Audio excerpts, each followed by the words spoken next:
Welcome to episode 19 of On the Rocks. We all about to get arrested if that video before this show starts ever gets out.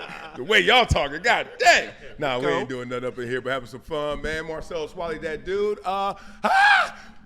Richie. Yes. The kids ran their first track meet this weekend. 4th place? Oh, shit. Shots fired. No, that's what my heart and mind was. I was like, prepare for the worst.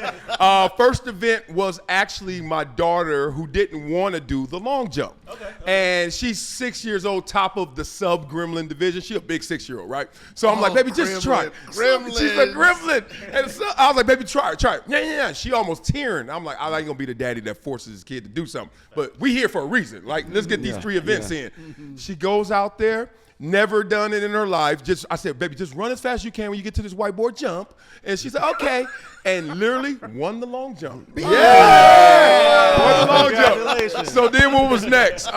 Then they all run the 100. So my daughters, both different heats, run the 100. They both won their heats. Wow. Yes. So we got 3 goals in the family so far. Then it's MJ turn. Now it matters. Like, y'all cute. This boy better run. He better go get it. Is he still cast up? Yeah, he had the blue cast. I'm going to tell you what happened. He gets to the start line, on your mark, gets set, and he said his legs start shaking. He's like, I said, that's nervous. Track, brother. Yep. That's called accountability. That's called an individual sport. That's called, it's on you. Yep. He said, Daddy, my legs start shaking. And he bah! And from our angle, I was like, oh, he's doing good. Then he went by. He did great. He won by like 4 strides. He beat everybody. Killed it. Fastest time in his division, so I was pumped. We won like 5, 6 goals. We got a second in there and a 4th. Okay. Well, respect. We ain't gonna talk about that. But all love, man. I was the proudest dude in the world, it's dog. So much fun, right? Oh, it's the best day you could spend. But it's the longest freaking day. Oh, it's the best waste of time you can have. Yes. I love it. What track team are they? What? I can't say this loud. You know I grew up at LA Jet. But I'm on the West Valley Eagles, largely because they practice 5 minutes from the house. Yeah. I figured it was either Eagles or Rush. Yeah. West Valley Eagles, just great track program. Quincy Watts ran there when I was growing up. They have legends, Marion Jones, et cetera. It's just also, I'm an LA Jet to the core, you know what I'm saying? National record over here, you know what I'm saying? In all seriousness, it was just, they're a great program and they're local. Yep. So I'm like, it's the kids' turn, not my turn again, you know? So gave him love. And then I mean, that was a big story to follow. I was just on daddy daycare this weekend. My wife was out of town, but I'm here. Didn't you go to the Clipper games last? Richie. Golly. I flaked these dudes. I had some Clipper tickets for them. My connect was like, I got it, you. I was like, oh, okay, I'm going to hook them up. And then he was like, oh, not for tonight. And I was like, I already told him. He was like, well, tell him not tonight. Tell him again. Tell him again. It's all good, though. It's all love. We'll catch another one. Well, yeah, definitely got you. New York City's finest. We here. There it is. Capo in the building, son. Bucket low. Yeah. Hatch in the building. Let's go. I'm ready. Oh, you ain't got no kids. That's why you can do it. You ain't got no story. Tell us about the club. Hatch is a little too laid back today. That's scaring me, Hatch. Yeah. Oh, I'm always laid back. What you talking about? Still waters run deep. Oh, there you go. The quietest man in the room. Nah, John is still here, so don't do that. Don't do that to John. Right. Yeah, that ain't John me. is still that here. ain't me. Who we got? Real Richie Porter from Chicago, South Side. Happy to be here. Let me ask you a question. Who's the fake Richie Porter? Well, some might question that because there is Rich Porter. Yeah. Well, right. Rich gang. Right. And I'd say real Richie because if you Google Richie Porter, you get Rich Porter. 100 pages of Richie Porter from New York. Drug deal. Yeah. Oh, really? Yeah. So he's the real one. You the fake one. Remember the movie Paid in in Full? Yeah. That was Richie Porter? Alpo and Richie Porter. Mitch. Money Making Mitch. Money Making Mitch. They just changed the letter, but Mitch is Rich Porter. Damn, I missed that headline. Yeah. Oh, that's and sick. You went to Columbia? Yeah, but I wasn't drug dealing no more. Like, what the fuck? I got to know all the who was born in the hood about that. Who? Yeah, exactly. I don't know either. Right, Ricky? It's about Ricky. I'm Richie Porter, and my sister is Kim Porter. So when my sister would call places, they would think she was Puffy's wife. Yeah. So y'all had no identity. Right. Look at that. Damn. Nobody knows. You watch Paid in Full again. That's right. That's a Paid in Full is a great movie. We're gonna have to have that. Great movie. We're gonna have to do like the hood classics, how they really rank. Yeah, Because top South five. Central and Paid in Full Top are five like two hood sneaky movies. ones in there. I It's gotta give be you. Boys in the Hood #1 though. Come on. No, Menace Menace Society. Hey, What hey, are you talking hey, about? We already doing it. See, New let's Jack, do it. New Jack Let's City. wait. What you talking about? Let's wait. Menace to Friday. Society. Let's wait. Shout Okay. out. Terry Jingles, Gotta be filmmaking that extraordinaire. I'm gonna school them when we ever do this topic. That's for sure. No, you That's Oh, true. I'm gonna school. No. He really is Terry about don't that. know, does he? What? I know. Oh. We were Underworld. We were Underworld Entertainment. Okay, Menace okay. to Society, Dead Presidents. Okay. Ooh, Yeah, I respect- another I one that respect didn't get these enough brothers. love. Set it, hey, No, set it no, no. off. Fight back. Set it I'm off. gonna fight back. What at appropriate time, huh? You Yeah, gonna I fight know. back? I'm doing it right now. Dead presidents. just warning you. Dead presidents deserve more love than they got. It Set was it off. sick. Deserve presidents more. do Oh, set it off. Set Man, it let's off, stop this. deserve- This is hey. set it off up in the top. All right, who we got? Hey, John. it's John Bodino representing Midwest. No gold medals here yet. For my kids. Get you a gold flag though.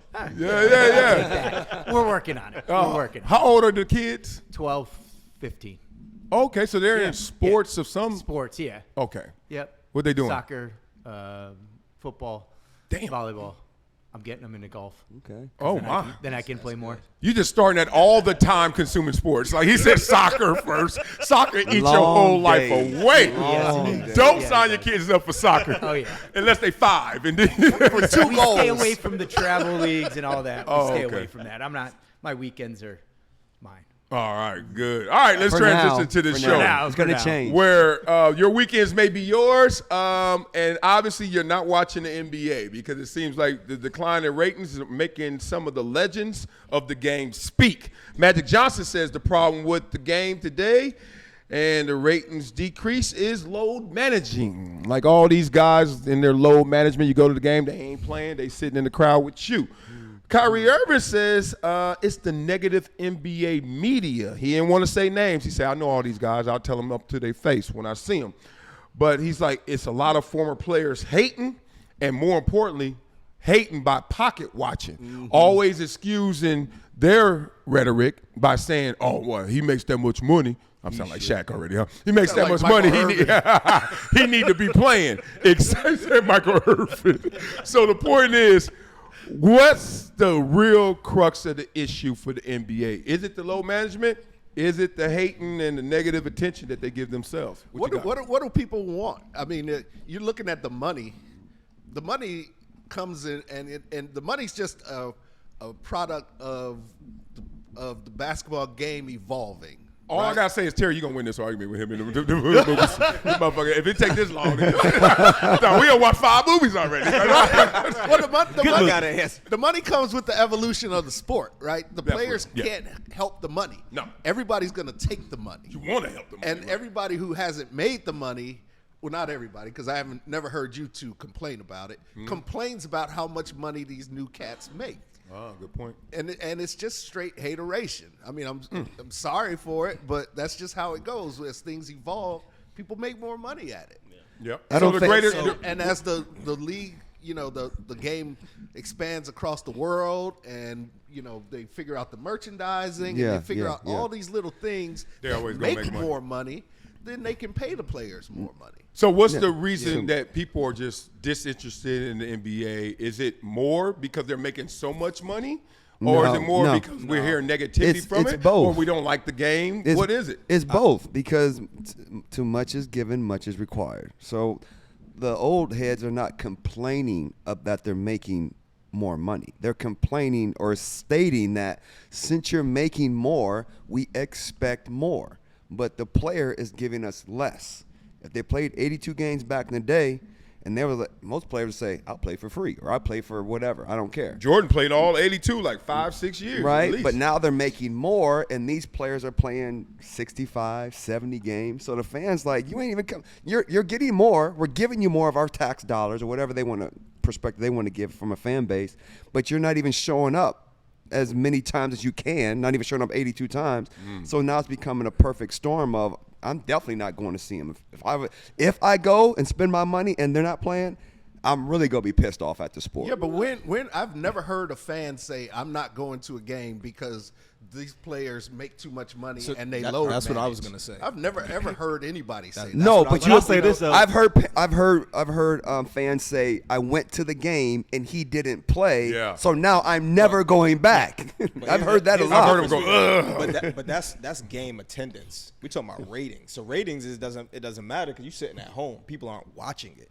I don't think it's a load management or money thing. I think it's just the NBA is soft now. Damn. Like these guys, they call fouls for every look. The game is not as entertaining.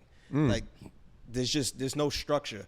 Like back in the day, we think about like I'm gonna just use like the Knicks and the Heat or the Pistons and the Lakers when they were really battling and like fighting each other. Yeah. I mean, the optics, I guess they thought didn't look good, but it caught people's attention. Like That was your that's- favorite brand of basketball, the physicality? Yeah, I like. More than the pure shooting or Yeah, skill, athleticism? I mean that the athleticism was there back then too. Obviously, You're a lie. They're better No, now. it was. No, they were there. Don't No, say no, don't. no, Don't no, do it like better that. now. You're right. There were peaks, but the median, like there was a world where you could just come from like Jim's hardware store and be in the NBA and just get 6 in the fouls. We talking about way 1960s, back. I'm but talking, like- Okay. let's talk about 90s. 90s, Yeah, even early 2000s. Let's Even say the let's say 80s. 90s. Let's say anytime the after 80s. Jim's hardware store closed. Which is 1959. Filling gyms. Some of these dunks No that these guys gyms. are doing now, they got their inspiration You're from right. players You're right. from the 90s. I like to lose. So- I like to use the 6 man. The 6 man of 1980 versus 1990 versus today. Like you looking at Michael that guy. Cooper, Huh? Hall of Famer, Michael Cooper. Oh no, ridiculous on defense. Had his 3-point corner all day. Right. We But know, not but athletic. 6 man though. But not yeah, athletic but is that what he's ain't saying. that ain't Jamal Crawford, and he wasn't James Harden. and he ain't James Harden when he was. James a 6 Harden man. when James Harden when he's a James 6 Harden man. should have been a 6 man. When But he when, was a 6 but when man. he was a 6 man, He Yeah. was a 6 man. He was- like you can just see that dude looking different. Like I always use Kurt Rambis to Bill Lane Beard. I'm like, he don't exist no more. Like there's nobody on the NBA team that got No. that skill set. No. Well, the game changed though. The game changed. has changed. Yes, the players are more athletic. That doesn't make them a better basketball And are player. they though. more athletic? Because like back in the day, they can hand check you, and you get a point guard coming down the court backing you down the whole time because you was getting hand checked. Nowadays, there's no hand checking, so you can do all the shaking and baking and all that, looking more athletic. Well, Sean Kemp exists in all eras, and like Sean Kemp is gonna make it today. Yeah. Yes. With athleticism, right? Yes. And we've seen that. Jordan, obviously, we're not talking about that guy. We're talking about the meat of the issue, which fans are responding to. And you know what? You think about it too. If you go on like YouTube, all the different topics there are. The one thing that always has a lot of clicks is fights. Yeah, And it's Of course, not 'cause we're necessarily animals. just to see the fight, but people just like the rivalry. American way. People like Rivalries. rivalries. people They like violence. Stop lying. They like violence. They like Yeah, yeah. confrontations. Yeah. When you used to see like these guys really go at it, you used to believe like they really don't like each other. Yeah. Like now these guys are all friends. They talk a little trash and then they hanging out after. And Yeah. it's like You don't and like the, that? And the other guys might have did that too, but you didn't see it. You did. You saw Magic and Isaiah hug and kiss before the game, and That was in a that was an respectful outlier. way. That was Like an outlier. Birdman and Lou. That was an outlier. And they get clotheslined. But- right, And I he know. was game. okay. Yeah. I also saw And, them put Isaiah on his back when Right. he came through the lane. So In, Did in you America, like that though? No. As I a did. player, I don't want to get put on I my did. back. But you still Is like it- rock. Oh. The What do you do? Who got America put on would you? rather. Oh. Throw another one. that was a pause right there. Throw another one. That was a You should call him jawbone. Sucking flags like a nobody. Now, I think we love rivalries. I mean, even today, We love like, physicality. Like, even if you don't know who plays for the Yankees and the Red Sox, that rivalry, you're still gonna watch that game if it's on because of that Yeah, rivalry. So, yeah. like, we like rivalries and tension and stakes that are being played for. So, but I'll say this: like, as a basketball fan, it does suck for me. Like, every time I look for it, don't y'all fucking. I'm do about to that say, I was like, what is suck for? shit. It sucks. It depends where you went with that. I was waiting. He was good with the reference. What sucks is that, like, as a lifelong basketball fan, before I turn on to a game, I do look on the box score to see what players are playing or players aren't playing. So, Now you do though. You didn't do that 10 years ago. no, you're right. didn't do Yeah, it a year years ago. ago we didn't do that. We I don't go do to that. games now. I go to Clipper games, and I literally get there. Somebody will tap people like, "Oh, the last one, it was Memphis I went to, and they were like, oh, John Moran not playing again." I said, "Damn, again?" And Yeah. then You're I let kept down. I kept it going though. Kept putting more chicken tenders on the plate. Like I'm going, I'm here, I'm in it. Somebody else gonna be playing high level basketball. They almost beat us still. And you know. if you don't know, that was flex that he was in the suite. He's in the suite. Yeah. The chicken tender? Yes. Oh, they You ain't can't put him everywhere? on the plate. No. Everybody doesn't get chicken happened when you have tenders. money too long. Right. Really? But Everybody don't got country, chicken Hold on, 400 level ain't got right. chicken tender? You don't make choices. but contrary to what you're saying, though, don't forget, right? I would say probably 50% of that fan base going to those games, they're spending their hard-earned dollars. They lot of can't them, go too. to just any game. They picked one game out of the whole year. So what you're saying is, Yeah, that sucks. they might not have went to the game, but they're still not going home to watch the team neither. They're done with the team. Like, I'm not even a fan no more. What percentage of fans goes to a game, sees their star player or the opponent low manage, and then says, I'm done with the NBA? That sounds like the Colin You wanna Kaepernick know what? like You wanna know boycott. what it is? Stop lying. You You, want- ain't it's- boycotting the it's- NFL. It's 1% today, 2% next year, 3%. So eventually, they're going to be done with it. They're going to be done with their team if that keeps happening. Because you're not telling me a family of 4 is happy that they spent $600. They get to the stadium. More than that. Their people Yeah, don't about to play, say. and now they're going to go back next year. They're not going back. Well, their favorite thing has to be basketball. Like, Yeah. we all There like is, basketball. yeah. It's not. There's not one player that when they retired, you said, I'm done with the sport. So why would you be done Since with Jordan retired, I know a lot of people have not watched the Chicago Bulls. Millions. But not the sport. Mil- The team, not the sport. The Bulls team. themselves, too. But if they're not watching the Bulls, then that's ratings. You for watch the whole. Bulls on D Rose though. D Rose era. Yeah, D Rose got it. You're talking about 5 years out of last. Lonzo 30. when he first kind of You got see what I'm there saying? with Zach LaVine for a second. I think the NBA's biggest problem is the NFL.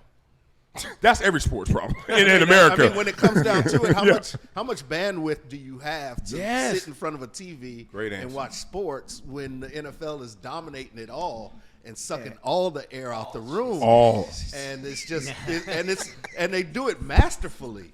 I think.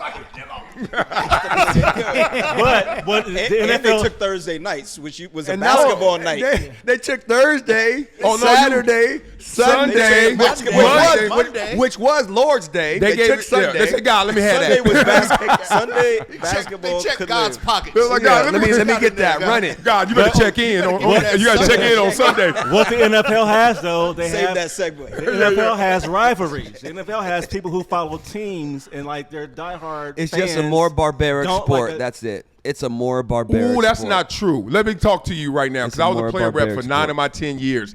And at first, when you become a player rep, no one wants to do it except you get to go to Hawaii for free. Yes, I so you're like, remember, yeah. damn, I don't want to do all this paperwork and like reading all these materials, but it's Hawaii Hawaii, at the end of the trip year. for I free. can't wait. I'm going. And I swear it was the best experience learning the back of the NFL in terms of what their playbook really is. So they used to talk openly like, the NBA has a marketing strategy of the players because that's when they finally popped. When Magic Bird took them off tape delay, Jordan hit. They were like, so they just rolled it because they're like, this is the only thing that worked. And the NFL was sitting back like, nah, it's these teams, and we can't let anyone be bigger than the brand, the shield. Protect the shield. So literally at the time when I was playing, this is even before Tom Brady. This is like Peyton Manning just got into the league. Elway was leaving, etc. Dog. They would say, ain't nothing stopping when they are gone because we have already set up our strategy that it's not about them. It's about who's next. So then they get you all pumped up for the next draft. They get you pumped up for the next guy with potential. Yes. Forgetting about the guy who just produced for 15 years. Yes. And that's how their cycle continues. Therefore, we get mesmerized by our team's potential and opportunity. And that's why parity matters so much versus NBA just like, oh, this guy, he going to take it this year. LeBron going to go to this team, and they going to win it. And that's why they kind of suffer. Our offseason in the NFL is bigger than an NBA game. Man, it's Right, crazy. the draft is bigger. Say The it. combine is bigger. Like all of these, this isn't even the game, right? But like you're saying, we have 6 months of push the what if scenario to get to August and say who's going to be the best team, blah blah blah. But all that stuff is way more important than an NBA game, unless it's the game 7 of the final. Part of it is the quantity and the scheduling. I mean, it just works. The NFL just works within your cycle based on bandwidth. You ain't got Monday, Wednesday, Friday, Saturday for an NBA week. You ain't got all of them. And that was going to play into what I was about to say in regards to it's just more things to watch now. Yeah. That's WNBA. Thousand channels. Yeah, you have so YouTube. There's so much content. WNBA. I watch So much more content. YouTube. WNBA. I very rarely watch regular TV in general. I'm like on YouTube all day. Yeah, YouTube, you porn, right? You porn is not YouTube, nigga. Hey, that's the YouTube. You see, he brought it up. No, you porn You know is what not he on. YouTube. You better not Porn is type you in your YouTube. phone. Never do that. I do this. Y-O-U? Go to somebody's phone. Y-O-P. Where the P? U-P? Where that P come from? I don't know what you're talking about, man. I don't know what you're We got talking some about. other. You people. That's what we do. You people. I went to the Nuggets Lakers game, and the only starter was Hayes. Everyone else was sitting. It took the family. We're in a box, and you're like, Flex. what the fuck? Yeah. Really? Like, okay, my one son who watches every game, and he's like, he was ready to leave, but Damn. Bronny got 30 minutes. So that's what kept the crowd going. Is there was something there that people could That's get here. behind, right? And cheer. But if you're going to the game and it's like Reeves wasn't playing, and you're like, and you have a Reeves sign or you got a LeBron sign, He has a Reeves sign. Yeah. I got the Hey, Reeves for obvious Reeves reasons. shirt. Hey, I like Reeves. Hey, Let's not do one that. of my best friends is white.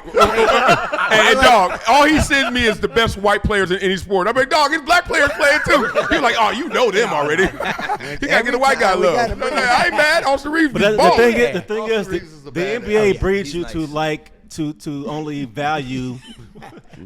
only value playoff basketball. So if you see if you go to a game in the midseason and players ain't playing, you're not seeing the real matchup. What's going to happen in the spring anyway? So why should you care about But that? why But doesn't now that build it's up? strategic though. Sorry. No, I you mean, go. now it's strategic because like first of all, it's playing the Lakers. Everybody should want to play because it's a big game. It's on Yeah. TV. But a lot of times, what's happening now is these coaches. You think like the Nuggets and Lakers with their rivalry, they're not going to play their starters. Yeah. We're that getting ready game. for the playoffs. Right? Because we're getting We're close to gonna the see y'all. playoffs. Yeah. So I don't want you to get certain looks so that you can run film and run tape and see how we doing this. So they're pulling their starters out, Yep. kind of confuse you for the playoffs. Hide But behind the load ulti- management. Right, but ultimately it's hurting the game. The game, yeah. But it's The game just doesn't look like it used to look. It's like nobody wants to admit it, right? Jordan, it was poetry in motion. Steph Curry shooting threes like that in the first 10 years of poetry in motion. Now there's nothing like that that's on the court. There's Well, you know nothing- why it's not poetry in motion right now? And there's two things I want to ask you guys. One, why is it not poetry in motion? And two, what is the equivalent of starters not playing in the NBA in the NFL? Think about that. But I'm going to ask this first one again. It's not poetry in motion, and let me answer it. It's because we grew up watching basketball knowing that shooting a three-pointer wasn't even the thing to do. But we learned, oh, okay, it's worth it. And then the analytics kicked in and said, you're dumb if you don't do it. But we knew the player that all of us on the court, I think I'm the worst basketball player of all of us.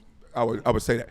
But I know one thing, either my big ass is going to back you down or because I can't dribble, I can go to half court. If I can work on it, I'm going to shoot them threes. And that's why people don't like this era of basketball.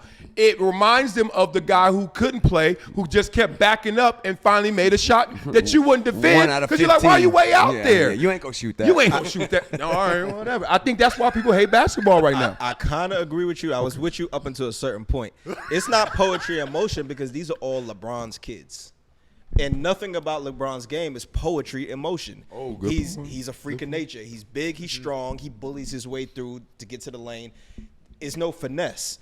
Now, when No. you watch Jordan, it was all finesse. When you watch Kobe, it was all finesse. Even when you watch AI, it was all finesse. But Steph is So- not LeBron's baby. I know, but Steph is not right. So that you said Steph is finesse. Yeah, but so this era's not poetry in motion because Steph shoots it I'm way talking about back all there. the young players. Like Steph is not under LeBron. Steph is not from that era. He's on the side of that. He's on the side, yeah, because he came up. Same he's under age. like the same 35. age. They're the Steph is same under the age. Kobe era.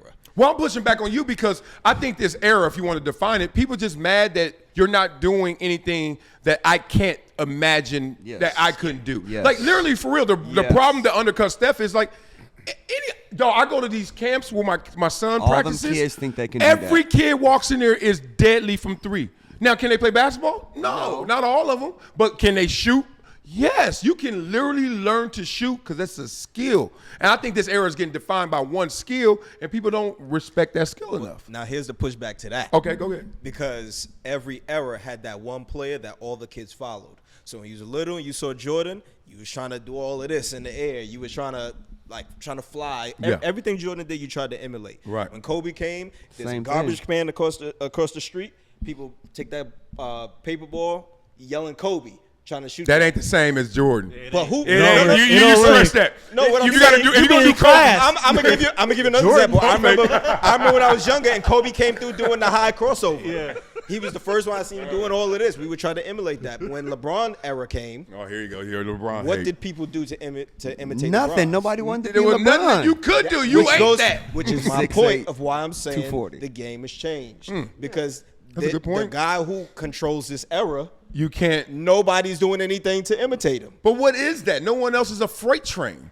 No That's one my else is a point. locomotive. This is that's what I'm saying. Like, that's why the game is where it's at now. You said there's no finesse, there's none of this, because the person they look up to. I didn't say don't there's do this that. finesse. I said this Somebody is it. said that. I don't know They who say said in it. sports, they say that the greatest attribute of why a fan views sports is because they know I can live vicariously through them. you. They're doing You're something doing I something can't I can't do. do. Yes. So in this era, shooting a three is the easiest thing to score a bucket you can't do other than a free throw.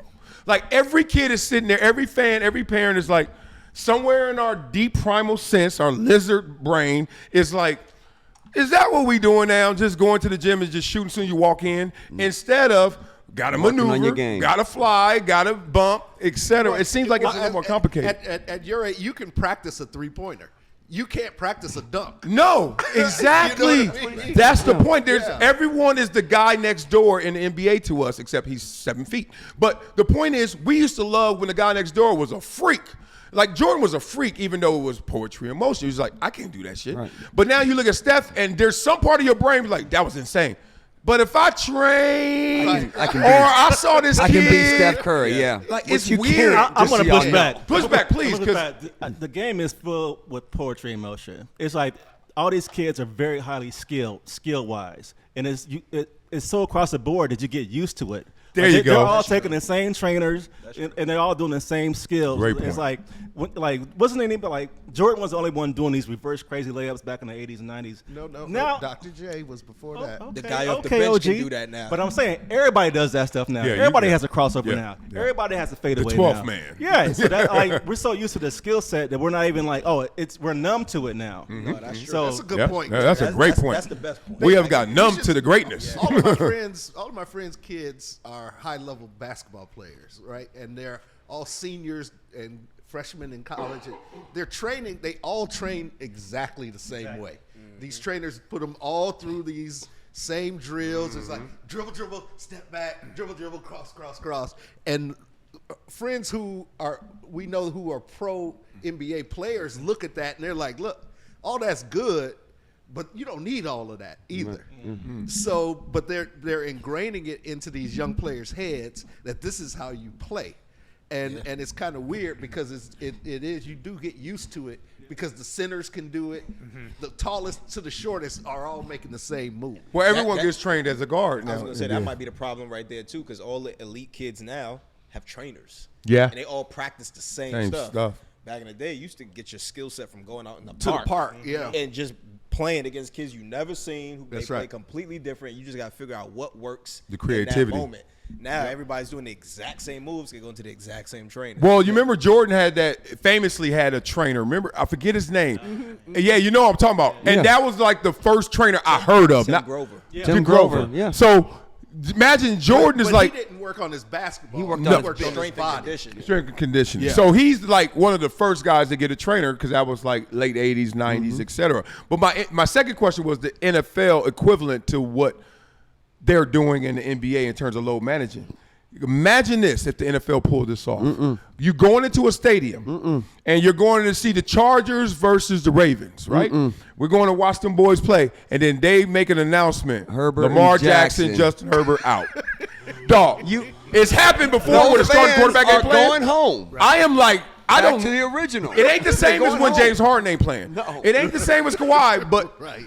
I know how that could feel if you're an NBA guy. For me, Hatch, I'm like, dog, I will go home right now. I don't care what happens. Yeah. The starting quarterback out in the NFL, it's a difference. wrap. It's So big y'all difference. think that's the equivalent or that's even stronger? well, That's way stronger because of the sport itself, but it goes back to the original point of eventually, like you said, you're disappointed today. Imagine if that happened again next year. You eventually like, "Nigga, I'm not even messing with this team no more. And next game. Next game, right, I'm not right. even messing with the game no more. And I'm going to watch pickleball, man. Yeah. I'm watching pickleball. God dang. which leads us to the biggest problem: supply and demand. There's only 17 NFL games a year, Yeah. right? There's 82 basketball games and 162 baseball games. Nobody watching no It's baseball. way too fucking much. Because You ain't every have to game curse does on that not mean every game doesn't mean the same, right? Every game doesn't mean the same. It's so entertainment. a basketball Yeah. player can sit out a game and be like, "Yeah, I got 47 more." Yeah. Yeah, how many people like really watch every game? How many people are doing it for No one. just entertainment? It's like, do you go to the Pantages and watch every show all the time or 5 days a week? It'd be like, no, you got other stuff to do. And I think, Yeah. Justin, you were saying it. It's like the competition, not just NFL, but other things outside, TikTok, all these other things that are going on. It's pulling your attention. It's entertainment. Yeah, well, kids ain't Yeah. watching nothing. And then Yeah. they got how quickly like you're flashing through things. They just want the highlight. They just want the quick hit. They want the 30 adrenaline second, rush. yeah. They want the fight. They want something to see that's going to be a little different, I think that's what it is right there. That last part. You don't say that about 4 different times this whole Nah. time. Terry made a great point. He made an amazing Me point. too. Thank you, sir. But what he just said about the highlight, I think made a that great plays point. into it too. Okay. Because I know I do that. Some of the reasons why I don't watch games now, because I can go on Instagram and just watch all the highlights in 1 minute. So Yeah, it's- that's so it's real. like, well, I'm gonna watch the whole game for. I could just wait till the game's over. Because you don't like the brand of the whole Yeah. game. Well, You no, want the part of it is highlights. scheduling. It's timing. Yeah, it's timing. I went to the seminar about parenting, and it was talking about how important it is when you're in front of your kids to give them undivided attention. Why? Because they said the average parent only has 6 to 7 inflection points of connection with their kids per day. Think about it. When they wake up, right? And then how they get to school. Then when you pick them up, right? Then it's like, all right, you got an activity, but we're going to do our homework. So we can do our homework and check in. Then after that, it's about after that activity, before the activity, they're going to bed 6, 7 times. Think about 24 hours. You're thinking about all this stuff. You only really connecting with them 6, 7 times. Be there. Most of the time, it's tough. We don't have the bandwidth to always be there with these athletes, these teams, no matter how much your fandom is. So I look at it as like, one, the NFL is going to win because their scheduling is just the best, the scarcity of it all, right? If you go to the club and you trying to get numbers and you like, yo, I can go holler. It's a club of 17. It's a club of 82. It's a club of 162. The 162 gonna get my worst behavior. They gonna get my laziest Mac. I got 161 left after you diss me, girl. We call like that- I'm macking all night. Hey, we call that grenade macking. Yeah. You just at the bathroom. You at the bathroom at the bar. Like, who next? What's your favorite color? But Right? the NFL needs to be careful with that because they're about to go to 18 games, right? They're about to go to a whole nother day. Facts. And then you're eventually will be in the same exact predicament. Man, I'm tired of watching this. They're in a great space now because we wanted more, right? The NBA was in a great space back in the day because it was only Tuesday and Friday. And then it became Tuesday, Friday, Sunday. Now what we saying was every day. I don't got enough time. It's going to be the same thing, right? So these sports leagues, they got to be smart with that schedule because all the players don't want 17. I know they don't want 18. And of course, then they go to 20, and it's a slippery slope. Pigs get fed, hogs get slaughtered. Yeah. I mean, your body can't take it, at that point of that 20, but that's what the owners want because again, that's that revenue. But the NBA is actually trying to. I don't know if you saw it. They've been talking about lowering the amount of games. Yeah, in the season. So they don't have to sit out. I don't think they should. Because then, I don't mean, think they should either. That's the traditional NBA schedule. All the records are set off that stuff. Everybody played 82 games back in the day. You can do it. You just got to want to do it. You can do it. It's easier for them to do it now because with the travel and everything is different. These guys are flying on private jets and all of that. And they ain't playing. Chartered flights. No, they play on private pretty much. It's their own. It's the team jet. They got nutritionists. They're not going through TSA lines. Yeah, right. Yeah, They're not flying Pan Am. Everything is catered to them and their convenience. Damn, TWA? TWA Pan Am. Northwest. Dog, I have never bought an expensive first class ticket. I've never, ever been on a private jet that I paid for. I was about to say, man. No. When they I don't tell know you, about the first class. I don't believe that either. no, expensive. Like if it's like around $1,000, it's relative. Right, Yeah. no, but it's relative to what coach is. So coach is $388, and then first class goes 3x that. I'm like, nah. So if it's a G or more, I'm like, nah. So I have flown to Canada with my family. We had 36F, E, G. It Stop being smells cheap, man. What's wrong with me? Hold on. the You know kids why? up there, Because we you gonna got it. land at the same time, and as soon as we land, I go ching. I hate when people say that because there's a difference in the treatment. No, there's So not. 4 hours and treat me how you No, there's want. not. Like, No, there's I- not. It's a short flight, no. But if it's like 5 hours, You spending or more, that dough? I'm spending. Oh, so you would spend $1,500 to go land, and I'm in the back of 300, and you We can have 900. this conversation. Yeah. The different. Let's say we flying from here to New York. Yeah. That's different. Here in New York, it's different. That's New what I said, York is 5 hours. worth it. Okay, let's That's what I say said. Dallas. Say New York- Dallas I then. said New York Say could be Dallas. I said 'Cause it's 5 6 hours or hours. more. I said Yeah. 5 Okay, hours he or did more, catch you me spend. lying. said When I 5 go to hours New a York, week when I go spending. to New York, I'm like, Hey, it might go 5x. Hey, Delta One is no Delta joke. One, Delta thank One is you. no joke. I'm I love laying many in my Delta times One. you bed, I'm paying getting for served your the own full flight anyway? meal.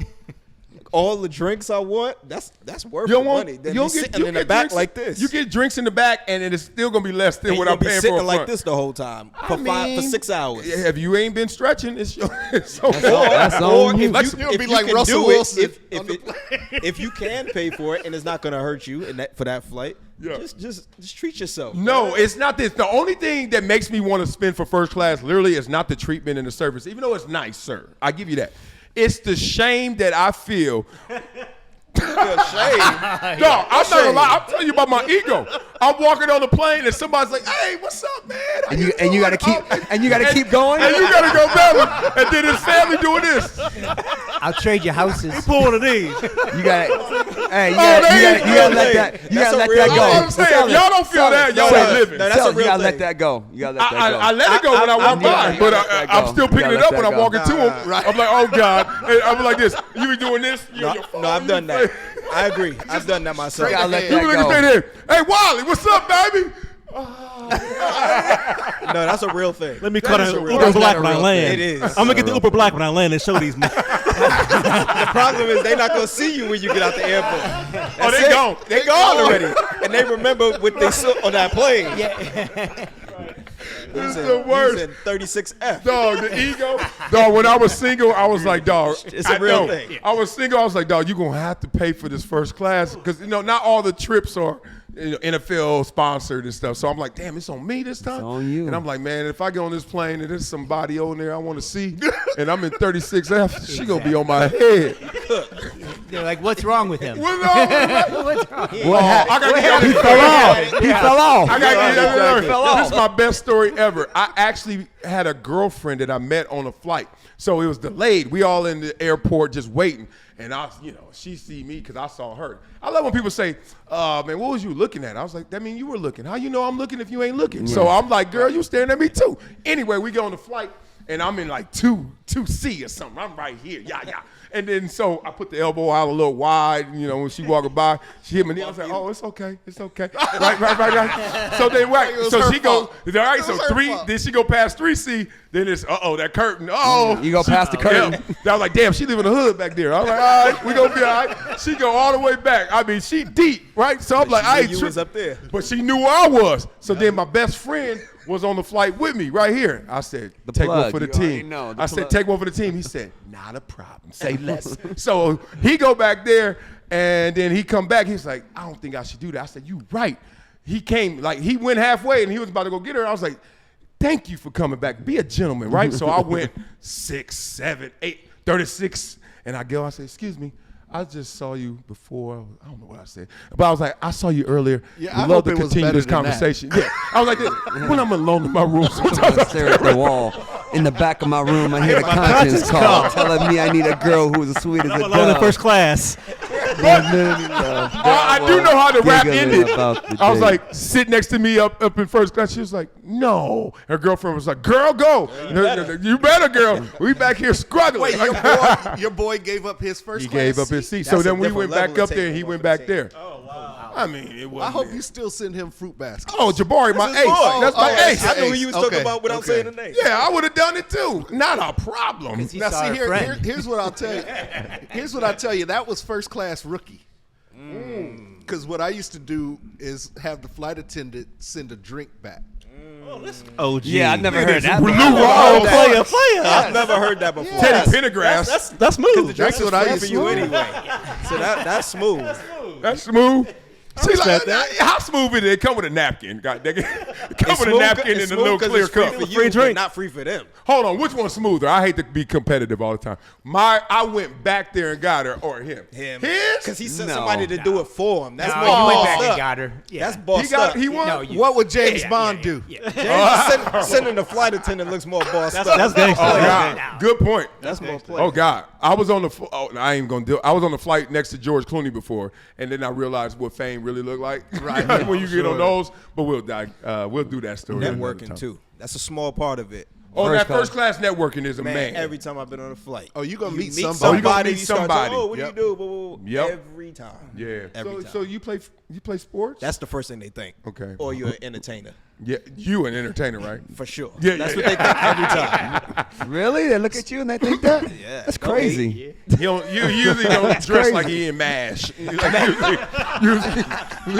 usually Dipset or his badge. Private Gomer. usually a little better than this.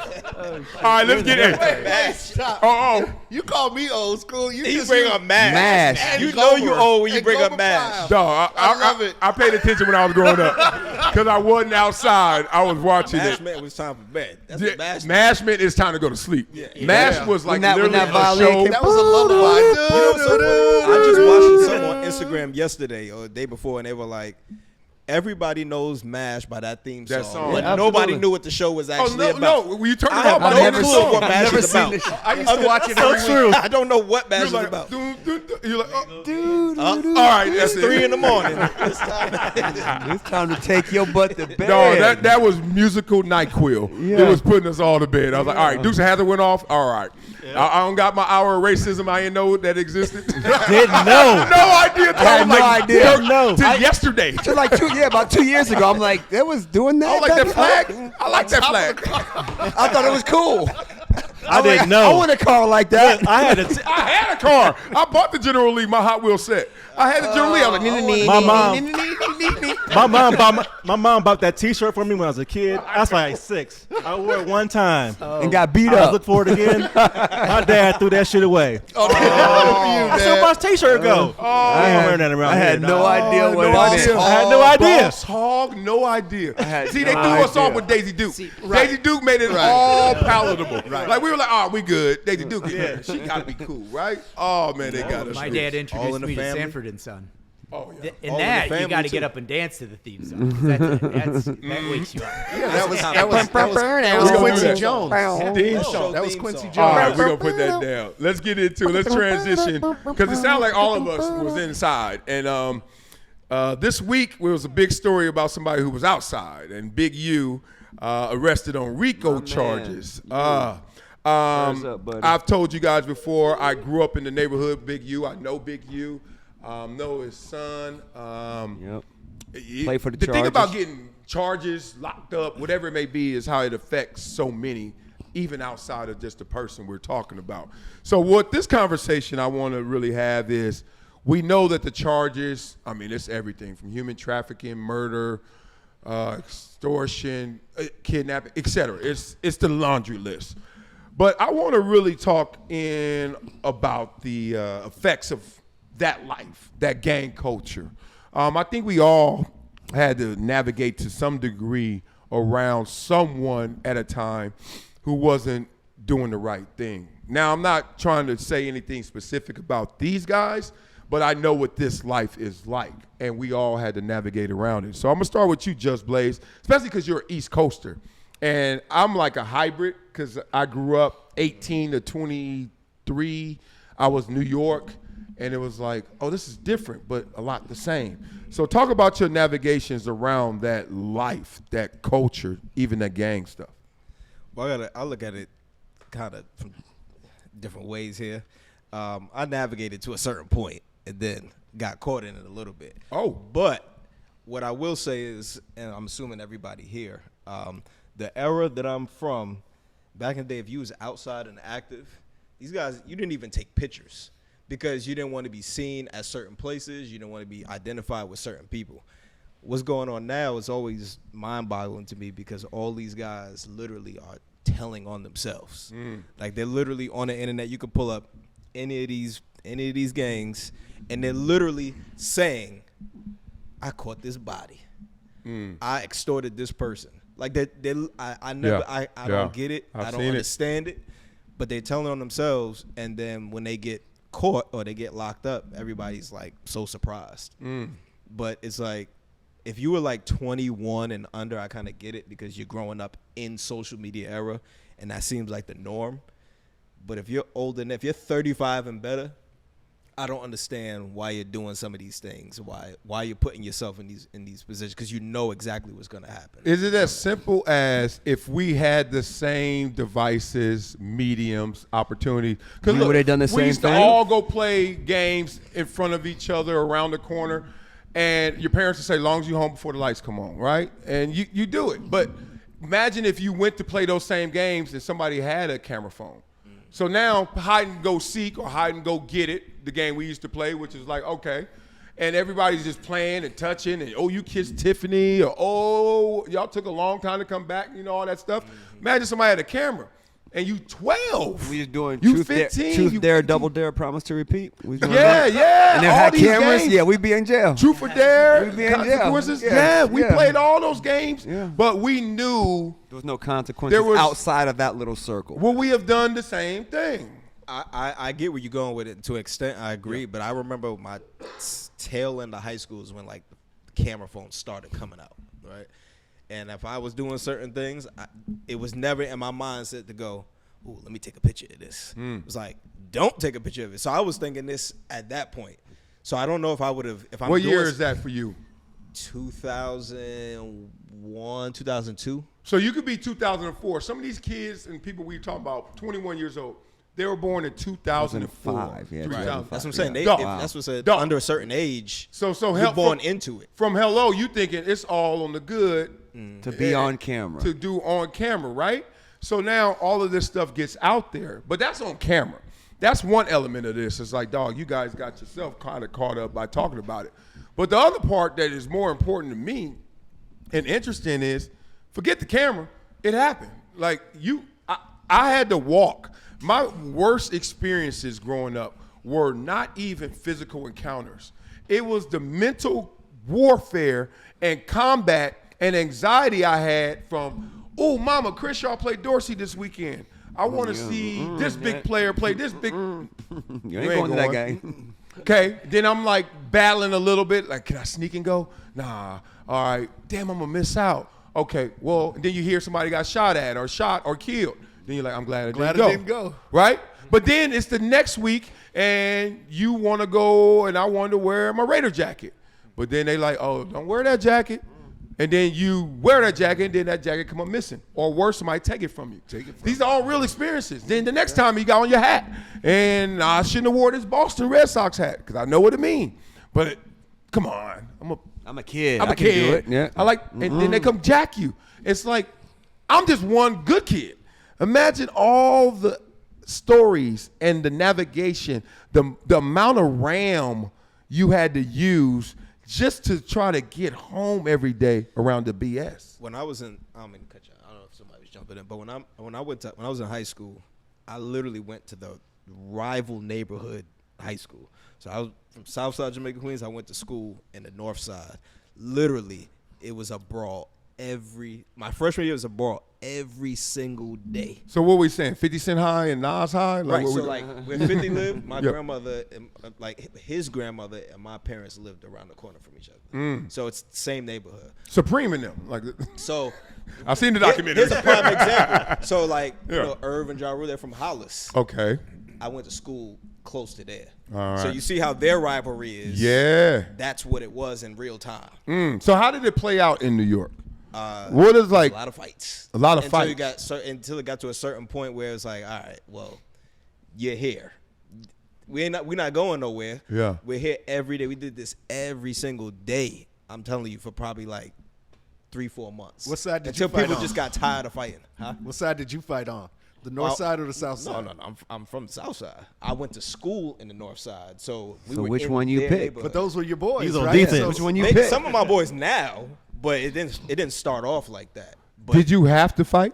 you had no choice. Really? No. Either that or you was just gonna get.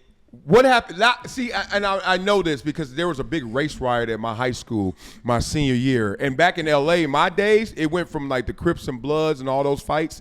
And then the Mexicans started to come in. And you didn't really want to mess with the Mexicans because the black gangs was like, man, we got enough problems. We don't need them too. But then that started a lot of race riots, like at had schools. that too. And so at the race riot, I remember we had a race riot my senior year. And all of a sudden, you're walking through the hall and it just kept wop, wop, wop, wop. Everybody going. You're like, what? And then you're like, oh, we fighting the Mexicans. And I heard that pronoun we. I said, who was we? What the fuck wrong with you? I ain't fight. First of all, half the team is Mexican. I ain't fighting nobody just because, what's the reason? Give me a deeper reason as they running by. And then I see them, they squaring off literally by complexion and like by race. And they were like trying to recruit me in the moment, you know, that come on. I'm like, dog. So when I say, did you have to fight? I've been in those moments where everybody like, come on. And I'm didn't like, fight. where am I going? Nowhere. You went to West Side I'll tell Story you what High, it huh? is. Yeah, Jets and Sharks. You didn't have to. You want to kill yourself, don't you? Yeah, shit, I'm not fighting nobody. I mean, you didn't have to, but I was kind of caught up in certain parts of it, so I had to. Oh, okay. But Capo. no, but part of that too, because you talking about the size. Part of the unity was in New York. We didn't really like there's Mexicans in New York, but it's not that strong. No. But Latin Kings are very heavy in New big York. time. So I never forget there was one time, like again, it was North Side and South Side. We never rocked with each other, but it was these Latin Kings that came up to the school, and then that's what kind of united everybody. You Because think? then it was like, yeah, it didn't matter what side you was from at that point, because then it became like a racial thing. Yeah. So it got, but then, you know, long story short, everybody got cool. It with each sounds like you flirted with it. Like I know Big U, and obviously I ain't flirt. You did it. Yeah. Yeah, you did some bad stuff. Not bad stuff. Yeah, we you ain't did. To me, bad stuff means gang. Relative. Yeah. Relative. I sound like we on Vlad under them right now. We on what's the other one? Big Jumper or something. No jumper. No. I'm not saying. To me, bad is you were in a gang or you were affiliated or you would fight at school. That's what I mean by bad. And I just don't get it. Like, what was really, seriously, psychologically, what was missing or what were you trying to attain that you would go to school and really ready to knuckle up when you know, 1, you there for books, 2, you there for ball, 3, you there for the ladies.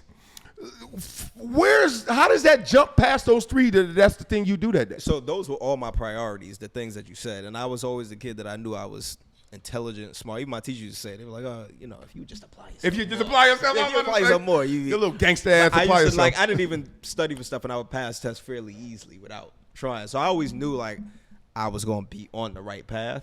But sometimes you're also a product of your environment. No, you're So- not. That's a lie. I'm listening, there's though. truth to that. I didn't mean it like that, but I right, did. Everybody's not going to be in, but if you're, You produce for your environment. You don't have to be a product. But go ahead. but you can be a product of your environment. So like if you're around, if let's say you're not, if your best friends, let's say, are all under a certain umbrella, Yeah. if you're hanging out with these kids every single day, at some point you're gonna fall into it. Well, he's saying don't hang out with him. I'm about to say, new friends. Your friends are your friends. Not true. That's It not is. true. You pick your friends. You lying. You Not- go from not the. when you little. Like when you little, yes, you pick your friends, but naturally you hang out with the kids that you just get along with. Yeah. Now, if you met this kid at 6, 7 years old, and now y'all 15, Yeah, yeah. and y'all Yeah. getting caught up in certain stuff, you're not gonna be like, oh, I'm gonna cut you off. This has been your friend since you was 5 years old. Yep. So you kind of just you can fall into certain things without even trying. Yep. Some people make the choice early to do it, but I that's why I said product in your environment can play into. Do you what you're really around. believe that? Because, like, I don't say it like I grew up in a neighborhood where there were some kids that did amazingly well, like Jabari. He grew up around the corner from me. Straight A student, valedictorian, major executive on Wall Street right now. Got straight A's forever. And then right next door to him and right down the street is Big U and others who had to go to jail before prison. Like, you know what I mean? Like, we all knew all these cats and all the names. And it's like someone taps you or something in you hits you and says, hey, dog, you know where this is going. You know right from wrong. I mean, yeah. You know not to jump off a building because you know consequences. Yeah. You know that, like, the hang is going to turn into, it's going to be a problem later. What didn't stop you from continuing to hang? No, I think I was one that I understood both sides of it because I never thought, like, this is what I want to do. I was always like, no, there's plenty of other things I'm capable of doing, and I know I'm smarter than all these guys. But again, these are all my friends. These are who I'm with every day. So whether I was in something or not, I was still gonna be there. Yeah. Because these are my friends. Right. So you end up just you that's what I say, you naturally kind of fall into certain things. I don't know how it is here, but from my knowledge of how things go here, even if you're not, let's say, in said gang, but you from that neighborhood, you go to other neighborhoods and they say where you from. You gotta still say something. Yeah, you still associated with them. Oh, once they ask, it's on. Like, you already know there's no good answer. Right. So it's like, you wouldn't ask if you knew. Right. And it was good. And so it's like, you're not from there.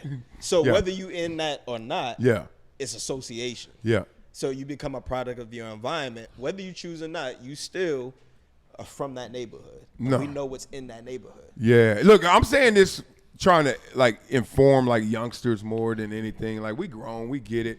Look, I was a thief and a pyro. I used to burn shit all day.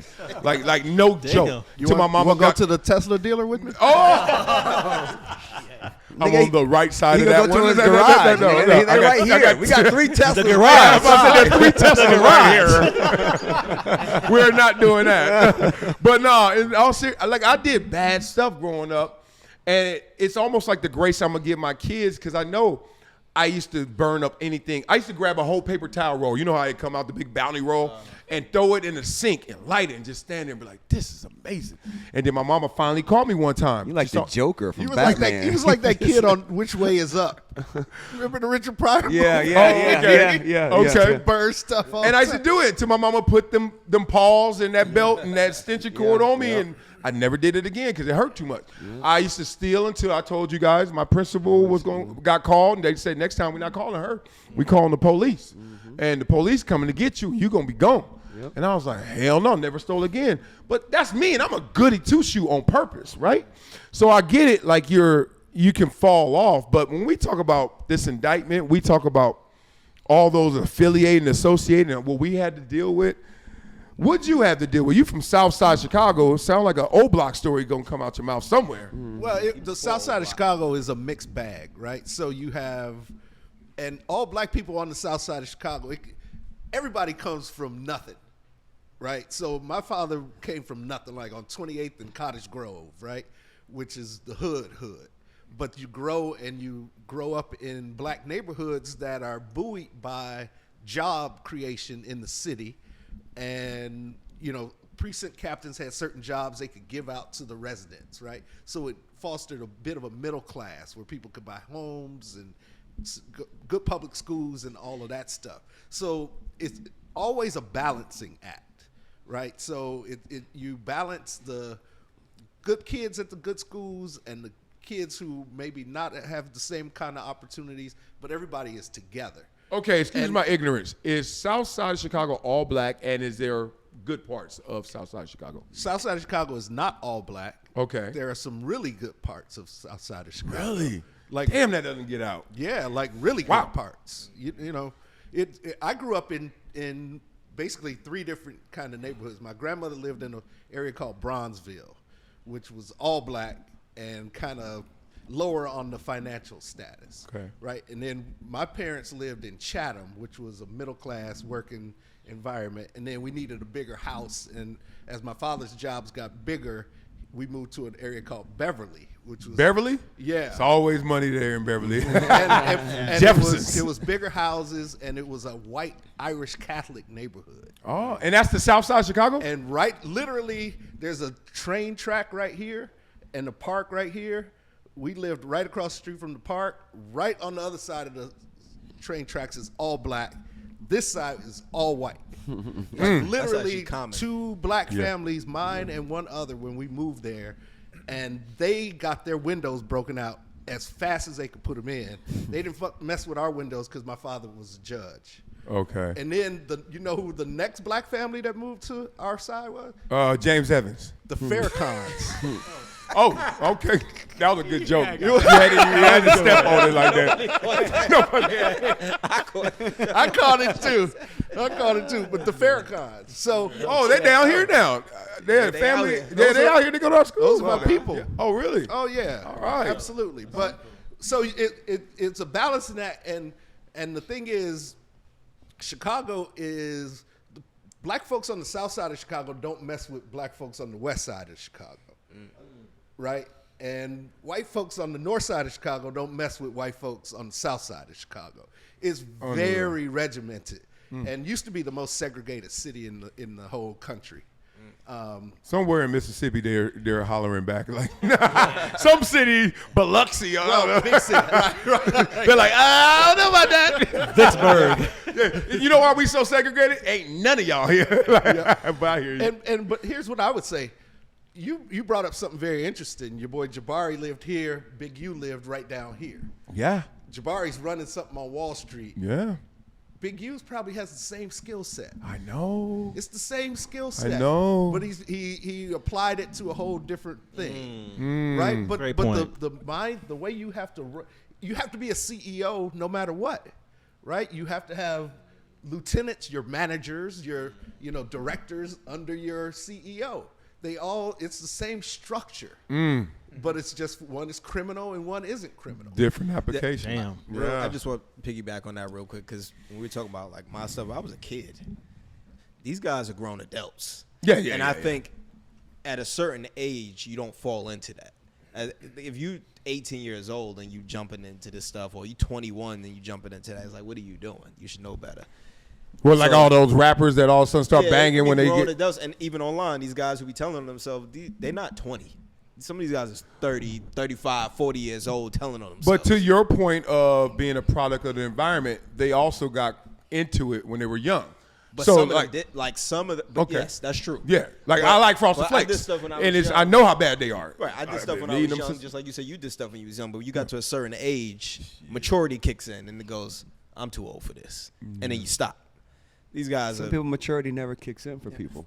but that's Yeah. that's my point. Like some people, Yeah. like you should have at this stage in your life realized, like even if I did this as a kid, I'm too old to be doing it now. God, there's something in our brains, because you nailed it. The energy is not created or destroyed, it's just transferred. So wherever you want invention, like I want to create this life, just give it attention. So I literally didn't stop burning stuff as a pyro or stealing stuff because I didn't still want to do it. I just realized these consequences are going to stop me from doing what I really want to do. So you can call that maturity or not, whatever it is. It's like I gotta apply myself and fake it till I make it to do the things I want to do. So I gotta be a nerd, because what if football doesn't work? I got to be a nerd because I got to have a high safety net to be a smart person so I can have an opportunity to get a job, et cetera, a career. So I was like, dog, I got to do those. And then you start looking at, all right, let's keep receipts. Everybody who balled, how did their life turn out? Everybody who banged, how did their life turn out? I'm like, damn, that ain't it. But there are some stories that you can look at and say, I should give that energy. But then you realize somewhere in our brains, we all have it. And I'm thinking they have it too. Dog, you know this is a no end. You know this is a dead Think end. about it. I'm mid-50s, and we were just having this conversation the other week. Nobody who was a hustler is rich right now. Not a true statement. That we know. I don't know. Depends what type of hustle you I talking knew a lot of hustlers in Chicago. It was big. None of them have any money. None of them. Not one. I don't know. I'm closer to him who's than living you, well. but I do know there are some who have learned to live under that radar. Yeah, and still and got that's the only way that they can continue that to part. be. Because if they live with the same flex Then they'll or get caught. show, then they won't be the old hustler because they already own their trail. So I'm not gonna say names, but there are a couple of those cats that Riverside, Barstow. I'm like, oh, I know what you I did. know exactly. And Good job. That was that's a smart move. That's a very smart move to go Get out out. there and get out the way. yeah, and you're like, okay, I know what you're saying though. It's like you can't live that same way, that same life, even though you may have that same asset. Let me That's called called ask you maturity. this. That's where it but kicks in. Is it maturity or is it life ended up going your way?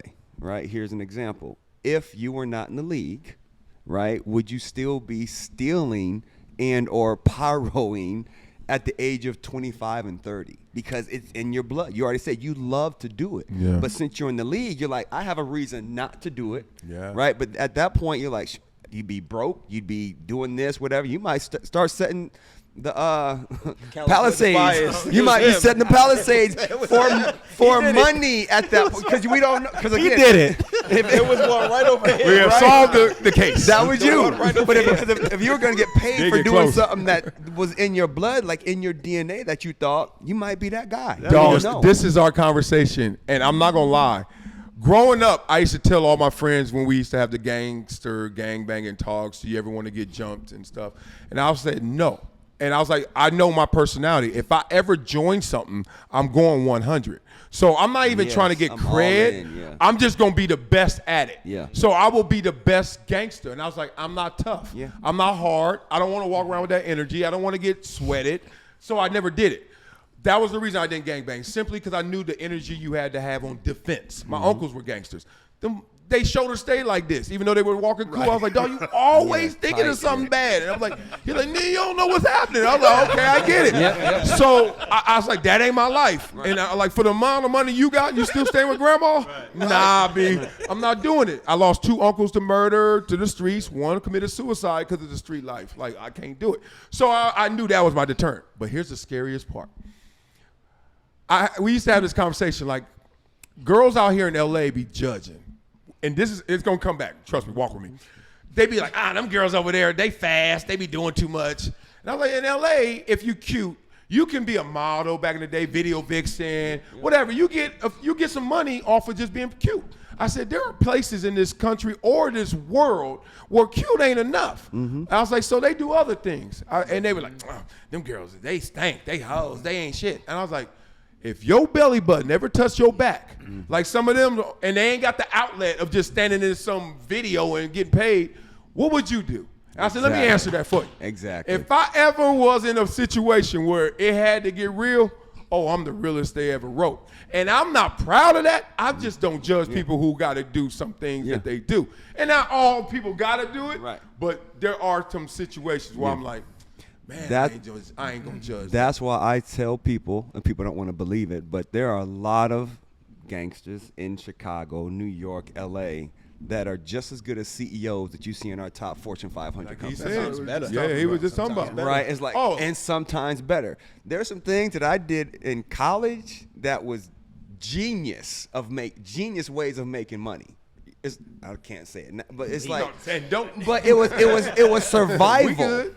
You know what I'm saying? Like, it's survival at that point, but like, okay, you get to a certain point. I'm not going to do that anymore. I'm not going to do it again. But at that point where you need it for it to happen and you came up with that secret of your success, if I was at 30 and 35, it would have been different if I wouldn't have been elite, hands down. Dog, when you hear the stats of, like we were talking about, the athletes and fans love rivalries. And I was like, no, they don't. They love violence. Remember I told you guys how Max Kellerman and I used to always say, on one street corner they're playing basketball, one they're playing football, one they're having a race and running track, and one they fighting.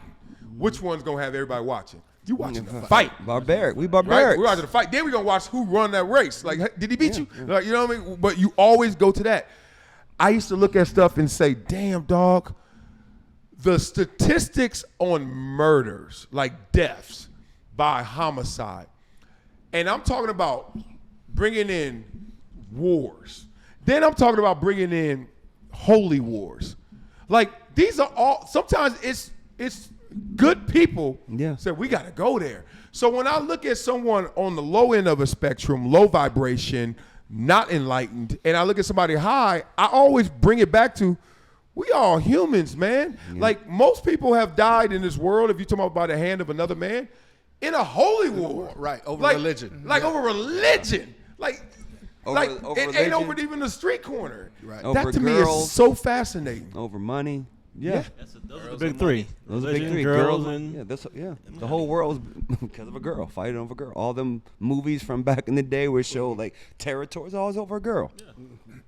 And we in that place, so I see this and I'm like, the craziest thing is, because knowing Big U, knowing when he first got out, we did that interview that never aired, because they literally saw us do a 3-hour interview, and we were, because me and him grew up in the same neighborhood, and so we just kind of framed it like two guys from the same neighborhood, same block, but on different sides of the street. Yeah, different paths. Yeah. He was outside, I was in the window. That's how we framed it. And I was like, yeah, because I was like, I heard of you, I heard of them, and I was like, nah, I'm not doing that, I'm gonna do this. And then you went your way, and I go to the NFL, and you go to prison. Now we sitting here together. We back on Crenshaw. We literally did a 3-hour interview on Crenshaw, and then we turned it into the NFL Network. And they looked at that interview, and they said, Marcellus, too gangster, too crazy, too real. I really wanted to, you know how Scared Straight was. Remember those? Yep. I wanted to give an interview of like, this shit ain't all pretty. And don't think anyone goes unscathed, and that's the conversation I want us to have. Is no one goes unscathed. And you picked up probably some of the most valuable lessons and tools for your toolbox by growing up where you did, right? So like that's kind of our thing. Living out here in LA, doing pretty well, sending our kids to private school. They never have to think about, okay, I got to walk to this bus stop. Man. I got to avoid this person. Man. I got to have my chain off and tucked in my sock. Yeah. I know that crazy dude's going to pat my pockets when I get to the bus. Yeah. You got to keep your face like this. You got to sit like this on the bus. You learned all that stuff. Which is invaluable. Life lesson. And unnecessary. And unnecessary in the same breath. But at the same time, it was necessary though, for your kids. If you didn't grow up in it, now your kids will grow up in it. But since you grew up in it, your kids don't have to grow up in it. So it was necessary. Well, plus sometimes that knowledge and knowing how to circumnavigate will help you navigate in the world where it isn't necessary. Whoa, y'all dropping jewels. That's big. That's it right. Facts. That helps me with my hate, because I have this mindset that everybody's fucked up, and at the same time, everybody can do amazing things. True statement. Yeah. Everybody, all of us. I right? just hate the when most the people don't successful person admit I know still got his issues that thankfully the world doesn't know at large, right? But I always said, man, growing up, I used to hate being poor because I was like, dog, what comes with poor are the conditions and those characteristics of that element. I hated. Yep. Soon as I saw him, I was like, oh. I hated that I had to go sit here only on the bus. Mm-hmm. Like I had to sit right behind the bus driver with the mirror because at least this adult can see this shit happen. Right? That's real shit. Right? And you could get off quicker. And I could get off quicker. Right. But then I hated that he was even scared. He was like, I got to get home too. And I seen him punk out sometimes. Not on me, but on somebody else. When I see it. You see it, and you ain't going to do nothing. And I certainly ain't going to do nothing. And it's just your freedom was getting shrunk by the day. Can't walk here. Can't go to that game. Can't wear this. Can't talk to him. And I was like, this sucks. Fuck poor. Poor wasn't even a problem. I ain't want nothing. It was the fact that I can't do everything I wanted to do. But what you just said, and y'all in combo, made me think about it like it blessed my family now. Yes. Because I look at MJ and them, I'm like, he ain't gonna never know Never what know neighborhood yet. 60s is. Nope. He'd be like, Daddy, what year? And I'd be like, no, you dumbass. And I'd be like, no, thank you. You don't know, right? You had to go through it. But for that. Did I? Yes, you did. Yes. And Marcellus, think about how close you are to the generations that didn't have any choice. That's the beauty of this whole thing, right? MJ is literally 2 generations from Dust Bowl black folks. Yeah, Watts right. Yeah. Grandma living for in real. Watts. Your family He's lineage literally has 2 evolved. Like it's evolved. Right. So Yeah. you went through what you had to do. None of your family's ever gonna have to deal with that shit Again. You're No, that's not true. I have family still in the hood because I can't save them I'm all. saying your immediate. offspring. Okay, yeah. Right. Your Which is offspring. another guilty complex. Ain't nothing worse than that. Where you're like, I got That's cousins why and you nephews. had to do like, it, though. Huh? That's why you had to go through it. You had to go through it for And that that's why reason. you have to think about everybody. No, you This gotta think about from yourself. from back with our very first pod show. And I was like, you got to think about everybody because it isn't just you and it isn't just MJ. It's your cousins and it's your aunts and it's the folks who have not gotten there yet that you have to look out for the most. Everybody else, your folks are going to be fine. Your girls are going to be fine. They're going to go to great schools. They're going to do what they want in life. But that's survivor's you remorse. said- That's the LeBron show he had. He had an amazing show that didn't blow up like it should. That was a good show. It was an amazing That was a show. very Talking good about how show. you made it and now all the stuff you got to deal with making it. Yeah. Like success has an underbelly. And I used to look at that show. I was like, yo, they are nailing this shit because LeBron was a part of it. He told the real. But look, maybe I should have had more sacks because or born later. Because it's like the money I got was great for what it was great for this cup. Yeah, but I'm not like, for my all family of just them. I ain't tabled. got all of them. I ain't got all y'all. And it was, dog, I used to feel so bad when, you take them out to dinner here and there.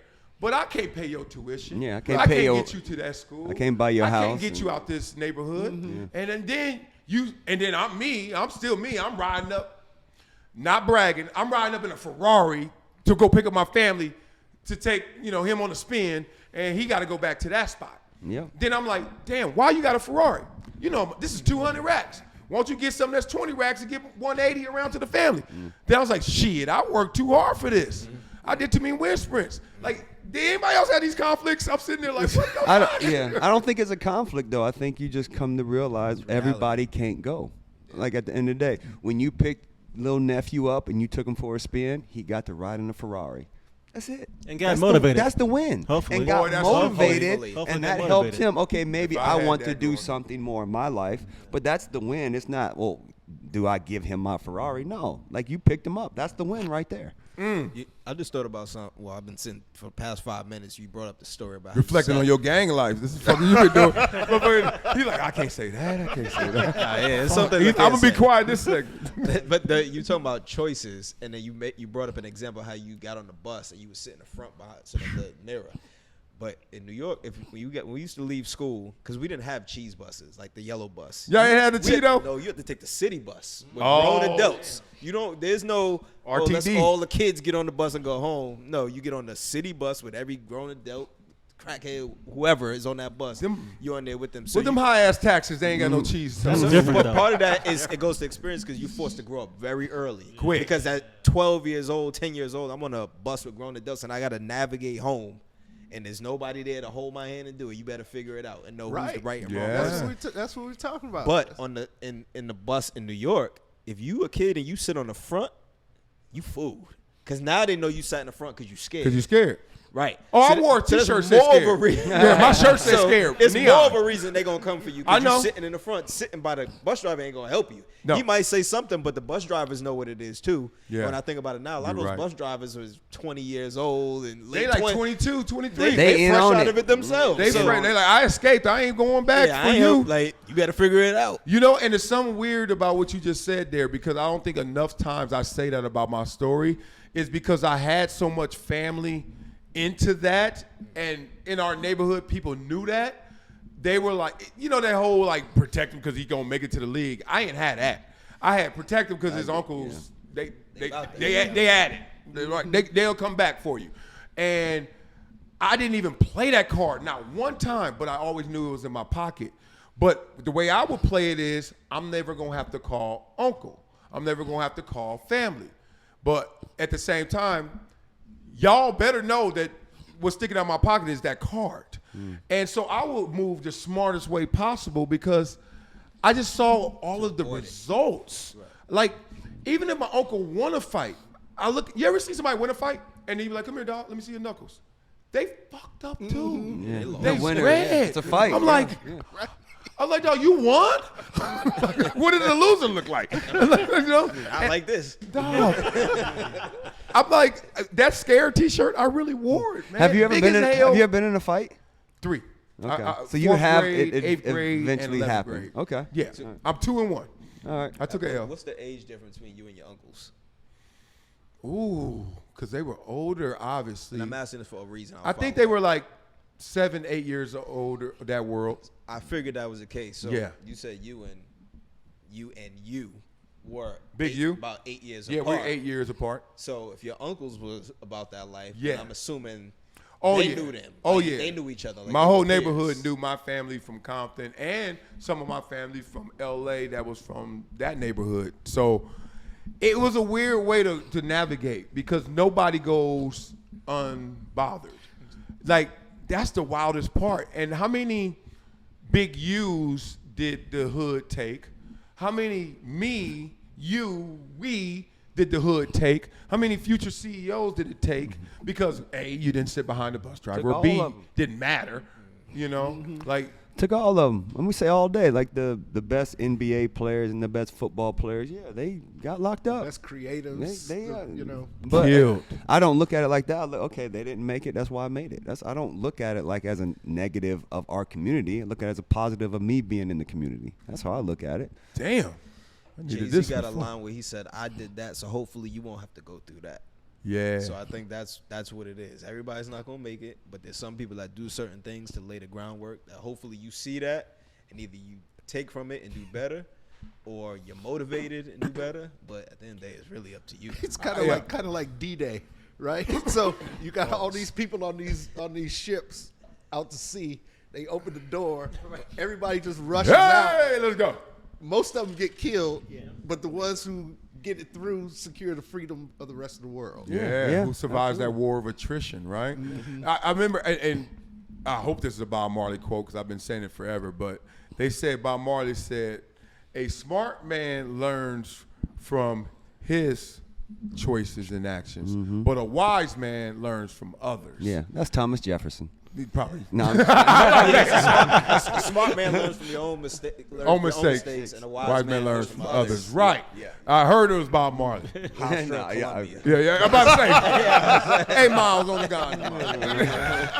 Yeah, I butchered that. But the point is, I was a young, wise guy in the sense of I was going to learn when you got beat up, I'm not going over there ever again. They be like, don't oh, go but the over there. burgers are the best, dog. Just go at this time. Like, fuck that time and fuck that burger. I ain't going I ain't nowhere going over near- there. No, I was really that kid. Ain't nothing that good. The way they did you like that. And I got war stories, really bad stories and stuff. I'm like, oh.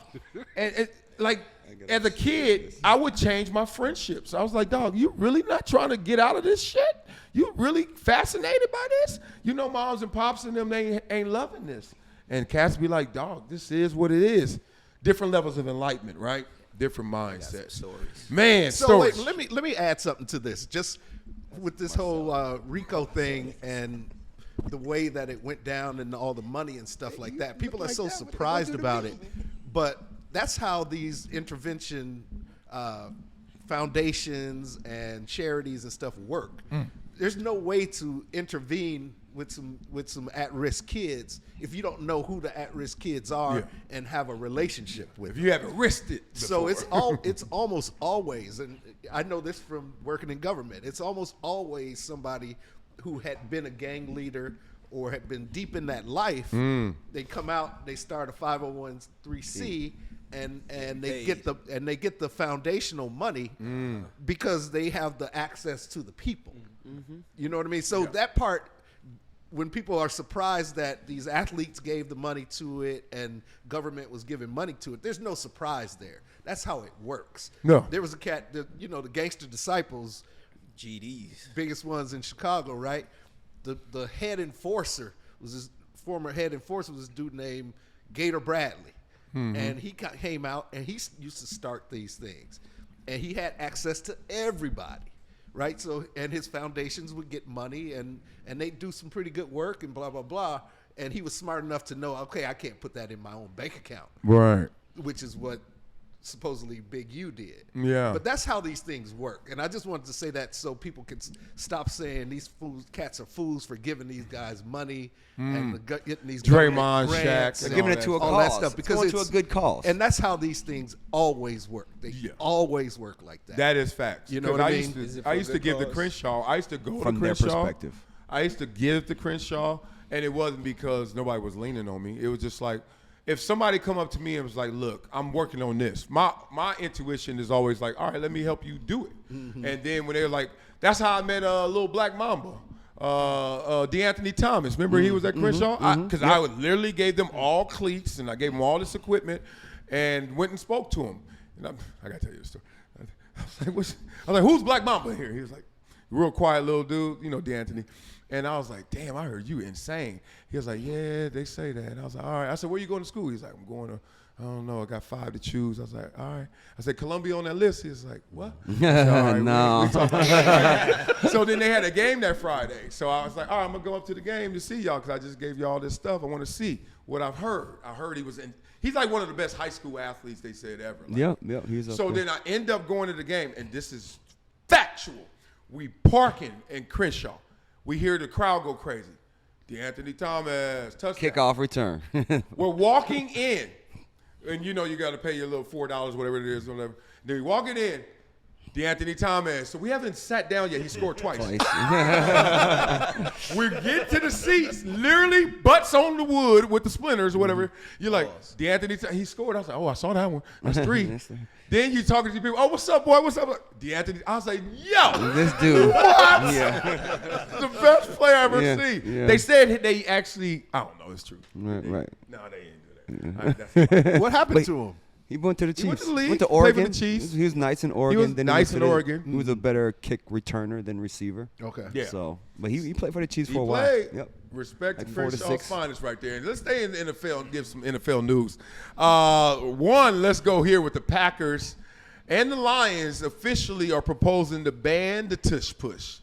So I got to ask you guys, as football players and fans, should they ban push. it? No, or they is that shouldn't some ban BS? it. That's some hater. Soft. Where's the Kobe? Shit. Soft. Where's the Kobe? Soft. No, Why they- is it soft? It's literally impossible to stop. People No, only it like is't. ban stuff that No, don't it work isn't. for It's in them. the 90-some percentile. Because only one team does it well.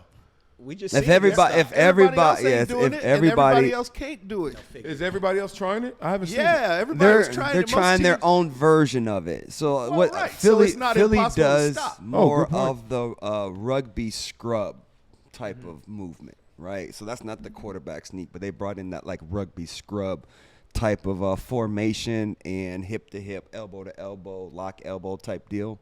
So they're just doing it better? I haven't seen They're- anybody else do it. A Jalen different Hurts technique. Squats damn near 700 pounds. That's a difference. Yeah. That's the and biggest difference Saquon. in this whole thing.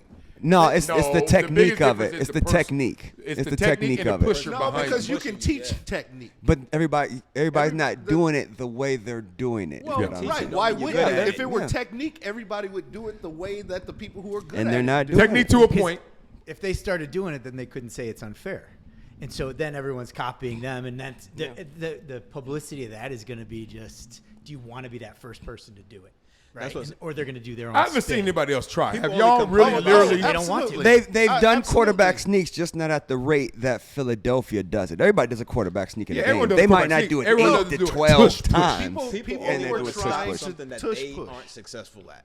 If you're good at it, you don't complain about it. Yeah, That's right. So that's why I say it's soft, because it's only when it goes against you have a problem with it. Yep. Well, in that life, Right. Right. I don't mean it ain't soft. Yeah, they, Is it soft though? other teams have tried it, Marcel. nobody Other else is teams were complaining. trying it. They just couldn't execute it the same. So, all right, the spirit of why do they want to stop it outside of you calling it soft? Could the spirit be, look, you got to play where you have a center and then a quarterback and then someone pushing him and you letting everyone just push this guy and it's successfully converting these short yardage 3rd and 1s, 4th and 1s. And let's just call it a manipulation of the moment because defense can do the same thing. Though. Stack your line. You can stack the line and push your linebackers from but the you safety. can't on special teams. You cannot on special teams. So- maybe they should change that to make it fair. I don't know. Was that soft or or hard? That, They you did can change push? it, yeah. Like the opposite of soft is hard, and is it hard to push somebody? Like sooner or later, we're gonna have a literal formation where it's gonna be an I formation, And There'll be everybody 11 push people each in a other. row, And everybody then just they're gonna push. pass the ball back. You, and everybody's just gonna be pushing, and then you gonna have to figure out who to hit. Like It's just creativity and coaching because as soon as you do something to stop that, they're going to figure out another play that's going to work it back in. So all you're doing is just opening the door for something else. so, it's a leaky water hose. Everywhere you patch it up, there's another it's going to be a leak. hole somewhere else. There's gonna be a hole somewhere else. So there's no reason for them to try and ban this or push back. No. God, I mean, it goes. There's always going to be rule changes, right? Nobody thought that everybody was against Lester Hayes for taking the stickum off, right? But of course, now it just evolved to what we wear gloves nowadays. But it's the same thing. Somebody else will go do something next year that nobody can stop, and hey, we got to find a way to get rid of it. I mean, you see who's complaining about it. Who people have a chance to go to the Super Bowl. Yeah, but have to go NFC through Philly. teams, like, you know what I'm saying? They're like, hey, stay in the way, yo. and they're not Man, whose doing quarterback They're is not lighting doing the it ass. You can't seriously. do it. They're just like, you know what? If we can take this little nugget away from them, that's gonna make us better. Hey, cool. But It's hey, kind of like you know, when the Wildcat happened, and Yeah. there were some rumors and rumblings of like, yo, what y'all doing with that quarterback over there? But they Yes. didn't go to rule change, but it's like, oh, y'all can't have a quarterback out there not doing anything. And people Yep. are like, why not? Why not? Why not? Right. Okay. So I I thought I think- would get more pushback on that. No, Nah, I don't think it's gonna happen anyway. But once again, my shirt said what? Soft. I like soft sometimes. I ain't the hard athlete. I'm the only football player I think publicly that admits I ain't like you getting are. hit. You are though. I ain't want to get hit. Yeah, I don't think a Because lot of I people. never heard nobody else talk like that. I know. I've heard guys say I don't want to get hit, but I've never heard a guy say, yeah, I'm soft. And I hit a lot of people. I used to, on Yeah, my rookie you- year, I concussed like 4 dudes. So I was like, I know they ain't want to get hit. But the irony is you don't look the part, so you get away with it. Yeah. But the 5'9" kid who plays receiver says, I don't want to get hit. They cut him in a heartbeat. if he Dog, ever said when that. I hit this finger, when this happened, dog, I wanted to quit everything Pointing in 5 related to directions. football. Yeah. Put that up again. I didn't want to do autograph Nah, sessions. you gotta put the whole hand finger's up. a So we can see all roller those fingers going somewhere else. It's got a roller coaster. I was finger. like, who? I was like, how much they paying me again? I was like, I hate all of this. Like, and then you got to go to practice on Wednesday, Yeah. and then the dude walking out with you, he's Just the hit big it. homie. He like, what's up, boy? Oh, your hand good? I was like, no, it ain't good. No, and I you know see you don't this? care Yeah. because you only care before and after practice. During practice, you trying to get yours. Yeah, So he yeah. gonna block me. Dog, you know how hard they used to hit? They be like, I'm like, oh, shit. I'm like, Is that injury or is that arthritis now? no, that's life. Man. That's what I'm saying. Because sometimes you don't, arthritis kicking. If you have an injury that you didn't repair right or something, the arthritis. Does arthritis stays in hurt? it. Yeah. Okay, yeah, this well, arthritis. it's you know what's funny is It doesn't hurt that bad. That's This the, one does. That's the difference in the sports, right? So you all would just get beat up and just get the heck back into the game. Yeah. I broke this finger when it was sticking out, and as a tennis player, I literally didn't play tennis for a year. That's hilarious. Because you soft. Oh, you couldn't switch. Yeah, that's your dominant hand. It Huh? was my dominant. But Soft. Like, Now that's soft. No, that's And yeah, basketball, that's that soft. happens. Hey, you take got a the two sport that fingers up and says you keep playing. Yeah, you well, gotta- no, it was broken. It was. It don't matter. It don't matter. Basketball Fingers, players we don't just play taped with them up and broken kept fingers. going. Oh, stop it. Jordan and Basketball, Kobe you gotta do do it. that Everybody ball. else. I broke Kobe it. did play with a did. broken finger. And your sport, They all literally, did. the score is love. Ain't nothing softer than that. NBA is soft. Y'all get hit. Bleep. Stop. And free throws. What do you mean free throws? Bring your tank top. Come over here and your shorts. Stand here. Everyone quiet. Don't do it. Don't move. NFL, you get hit. Free Get some extra throws. yards. Yeah, Here yeah. you go. Let's put you closer to scoring. Here you go. In the NFL, you get hit. They be like, so? And That's crazy. no, that tennis You game. stopped playing for a year. Dude, I was in a cast. why you didn't go I pro. was in a cast. I did A go pro. pinky What you cast. talking about? He was in a You went pinky pro. cast. Absolutely. Hold on, You was drinking like this? I was in a cast for 4 months, Yes, I was- and then the vibrations from the racket, I Yeah. couldn't. It Oh, hurt not the too I bad. can see that. I vibrations. can see that. Yeah. A real G would have You went out really there and went played pro? left-handed Yeah. though. Really? I mean, like I know it's. I'm not clowning. I wasn't Andre Agassi, but there's No. different levels of That's pro why I'm about tennis. to say I'm not clowning when I say you Yeah. went like pro, G 'cause League you- Pro. Yeah, I would play. Now that's clowning. Andre Ass is No, it here. isn't because What rank? What was your highest I ranking? played from 90 to 95. 9,000. And you made a What was your living- highest Oh, like ranking? Yeah, What was your between- highest I ranking? made a living playing tournaments and teaching. What was your So highest why ranking? weren't you over here with the pros? It's Because he not a wouldn't play narc. with that broken finger. What was your highest ranking though? Okay, I don't You know. know I it. mean, Took a year off for I mean, What was your 1,000. highest ranking? I was- 1,000? It like 1,400. 1,400? Okay, that's good. In the world? I was In like the world? 1401. 1,400 people playing down the street at Braemar right now. That's out of 8 billion. You all Respect, like- respect. All the FILA and shit. I was sponsored by FILA. I was an up and comer. What stopped you? Seriously. finger. What? No, you know what it was? It was my right ankle. Really? Yep. I had 3 by 27.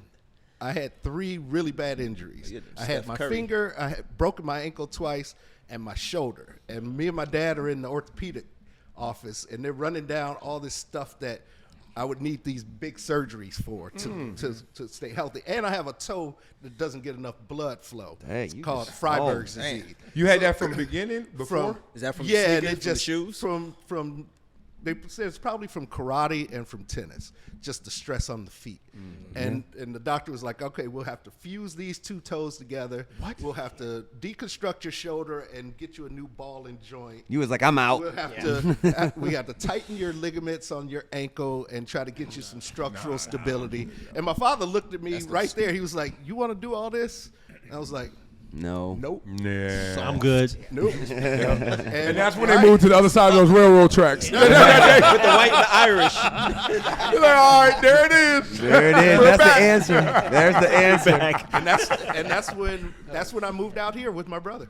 Damn. You couldn't play with better shoes growing up? It wasn't a shoe problem? Well, there were no better shoes growing up. It's gotta You know be what I just mean? playing- And we just playing the sketch- when I was Converse? playing professional, I had different shoe deals, Filas. but certain shoes just like I had K-Swiss. Oh, and horrible. K-Swiss, every time I stepped on the court, I sprained my ankle. Yeah, those is horrible. So But I they didn't fly have though. that. They will fly I'm about though. to say, you look good. On the Rock, Yeah. sponsored by K-Swiss. Yeah, I had I'll take I had some. Yeah, that Reebok. went. I had Reebok, which were decent, but it was still sprains. And then I had Mizuno.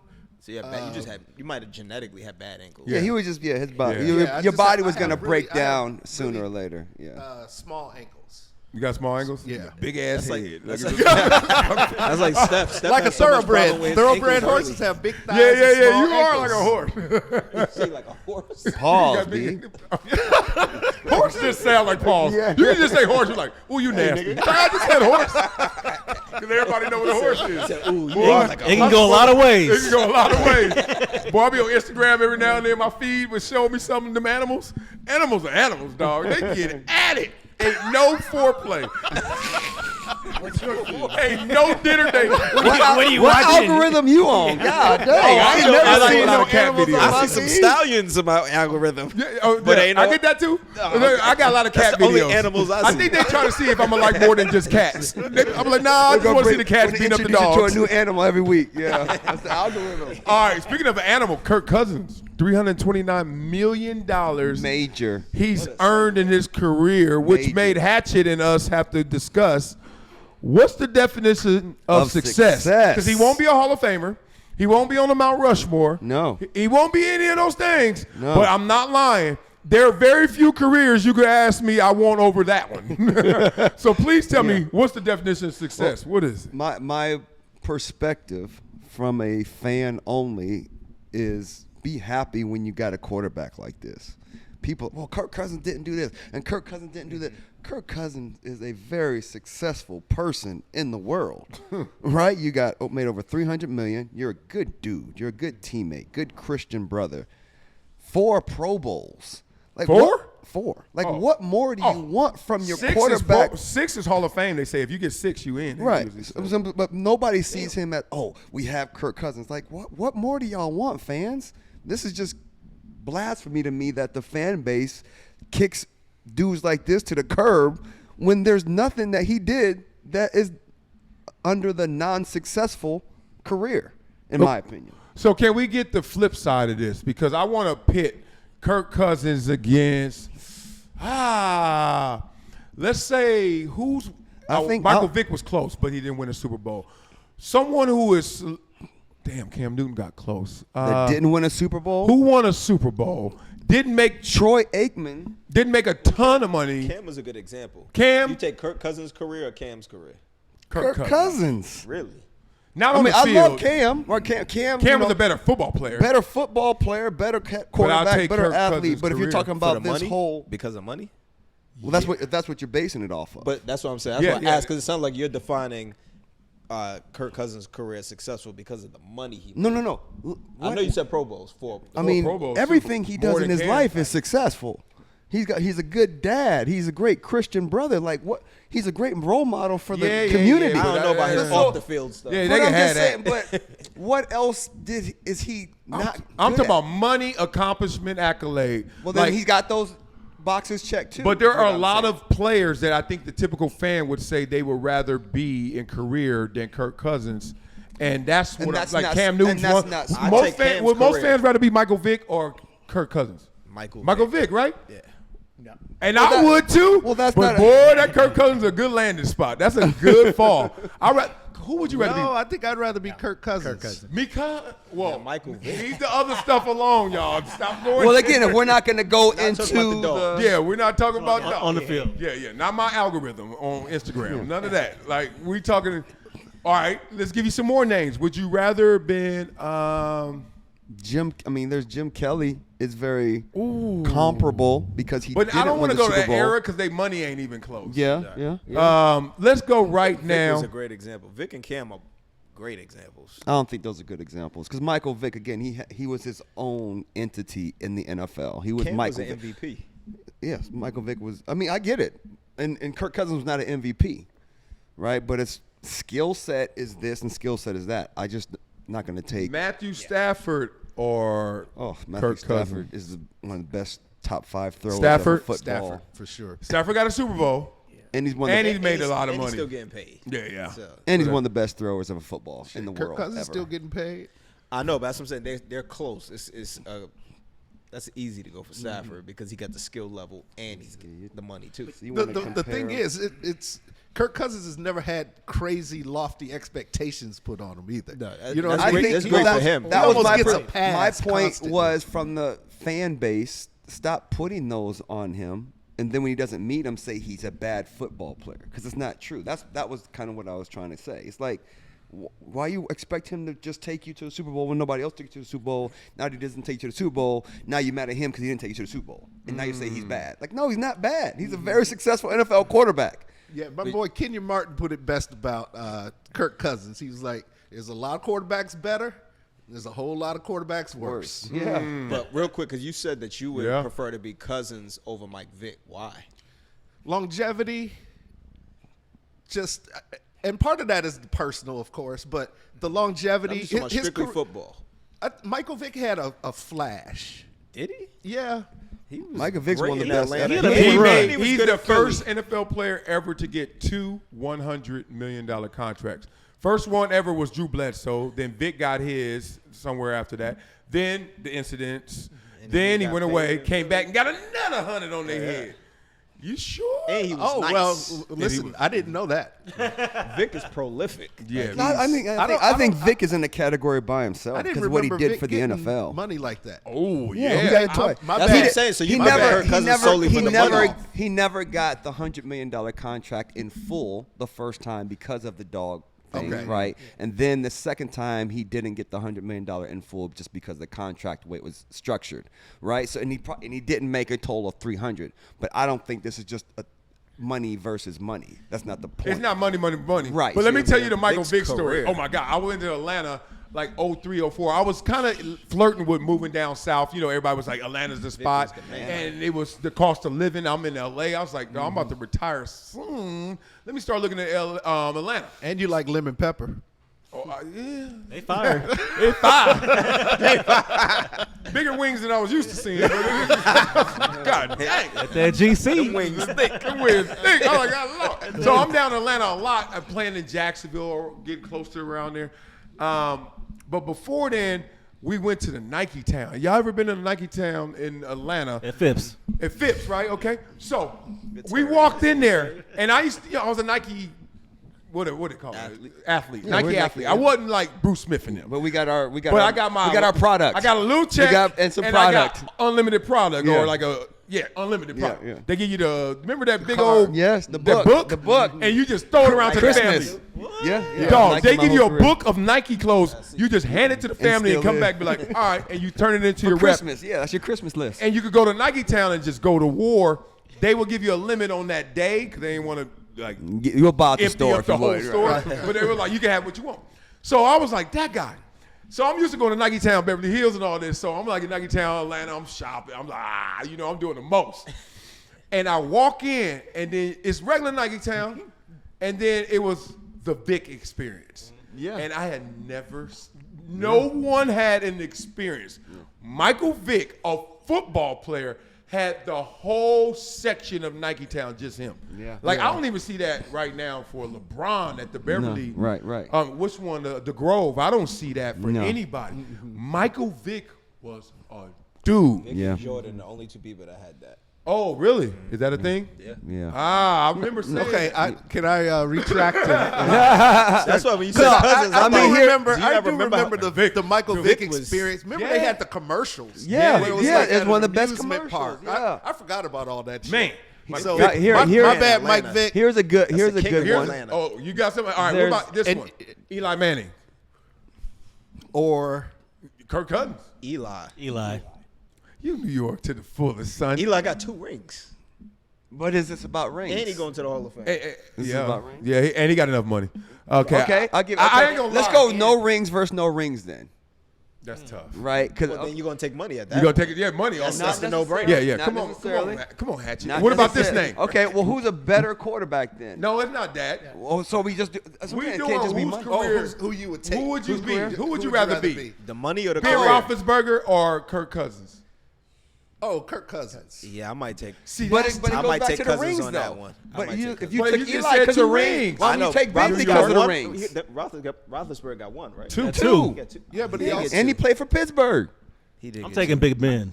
Fuck all that. I mean, Ben was nice. Ben was Ben nice. was dope. But I That might big take. boy I might could take move. Cousins. He's on that chilling one. in Pittsburgh. He's nice, but he's not talked about amongst the elite as good as he was. So Of course he's not. Because all So- this other stuff. Elite is Right, so that's what I'm tough. saying. So if I'm not in that conversation, I'm taking the money. Well, this is my point. point. Just because your quarterback's not the elite guy doesn't make him a very successful. Oh, I got another name: quarterback. Russell Wilson or Kirk Cousins. Russ. Why, Sierra? Yeah, Russ. I knew your That face. thing got I'm like, he ain't talking about nothing to do football. with it. 1-2 step. I know, That right? got nothing to do with nothing. That 1-2 I'm step taking- got him. Russ got what? 2? Two. Yeah. All that writhing on the Listen, floor. I'm doing all. Hey, listen. Yeah, that's it. The rest Seen of the his wife list. before that. Oh, yeah. He didn't. I just curious. You got to go through that too. Just curious. Hey, Blaze, I knew that wasn't going to last. I did too. Everybody knew that. That was she screamed too loud. Ladies out there, Right. Learn how to handle draft day. Relax. and gentlemen out there. Relax. We got. You remember the one with CD Lamb? Right, I was about to yeah. say. Like I said, learn to handle draft day. took his phone, We he's like, hey, the closer we get to the never draft, saw we her got to again. do a. Right, we gotta do an you're not episode even on gonna be that. in this Learn to phone handle in draft day. Hey, that's why literally I got engaged. Y'all know I've been engaged 4 times. Married, 4? Damn. Married, yeah, I was engaged 3 other times, and literally Fourth Only place. married once. Yeah, Said 4 plays. Fourth place. fourth place, Yeah, look. fourth place winners. Players keep taking this. Real stuff. And I'm not lying. The reason I got engaged those multiple times is exactly what just happened. All right, I'm proposing. I got on my knee and all that. And then he gave you the ring. We're great. Then the next day, whether it was me, and I don't think it was, they were acting different. Like they were like they like, I'm good now. And I just noticed the behavior, the Changes. support, like the Changes. flex. They were flex. I was like, Entitlement. yes. One of them told me, I said, I'm about to go give my mom some money. You got to ask me. No, she said like this, yo, mama. What? And I said, yeah, my mama. mama. And she said, and that was the phone. I was like, Because That's you it. have to ask me now to give our money. Our to money. your No, it don't work like that, ma. I was like, what? And I just start envisioning like, yo, she gonna be bossing me. And I literally would tap out because I saw that like, it's almost like, were you on your breath for like a year or two? Yes, or until whatever? you Yeah, it propose. was. Yes, and then it was going to take another. That was the championship and it was going right to go there. to another level after the marriage. Oh yeah. And then after now they 2, got- 3, they got after rights. babies, then it's going to go to another level. Golly. Yeah. That's what they always say. You shouldn't get married until you're out the league for all sports. They ain't Well. lying. A wise I man. did that. A wise man. In my tennis days, I used to teach tennis to this guy named Peter Bino. You guys know Peter Bino? No. He was a black attorney out of Chicago who ended up owning the Denver Nuggets. So like when my boy Marcus Liberty played on the Denver Nuggets, Marcus Liberty. Peter Shout Bino out. owned the Nuggets, and King comes High from School. a line of overachievers. Like his grandfather went to Harvard, his father went to Harvard, he went to Harvard. Blah blah blah blah. See, boom. Bino. And Peter was like, he would come and pick me up at 6 a.m. to go and teach him tennis, and we'd always have these long talks. And he was like, "Don't get married till you're 40." That was my And I was age. like 22, 23 when he was telling me that. He was like, 40, Richie, 40. And he would just always drop these nuggets. He was like, because you're not going to be ready. And you're going to be doing big things. Yeah. And you're going to be caught up out there. And you're going to run feel into you, all Peter. kind of shit. You, buddy. Right.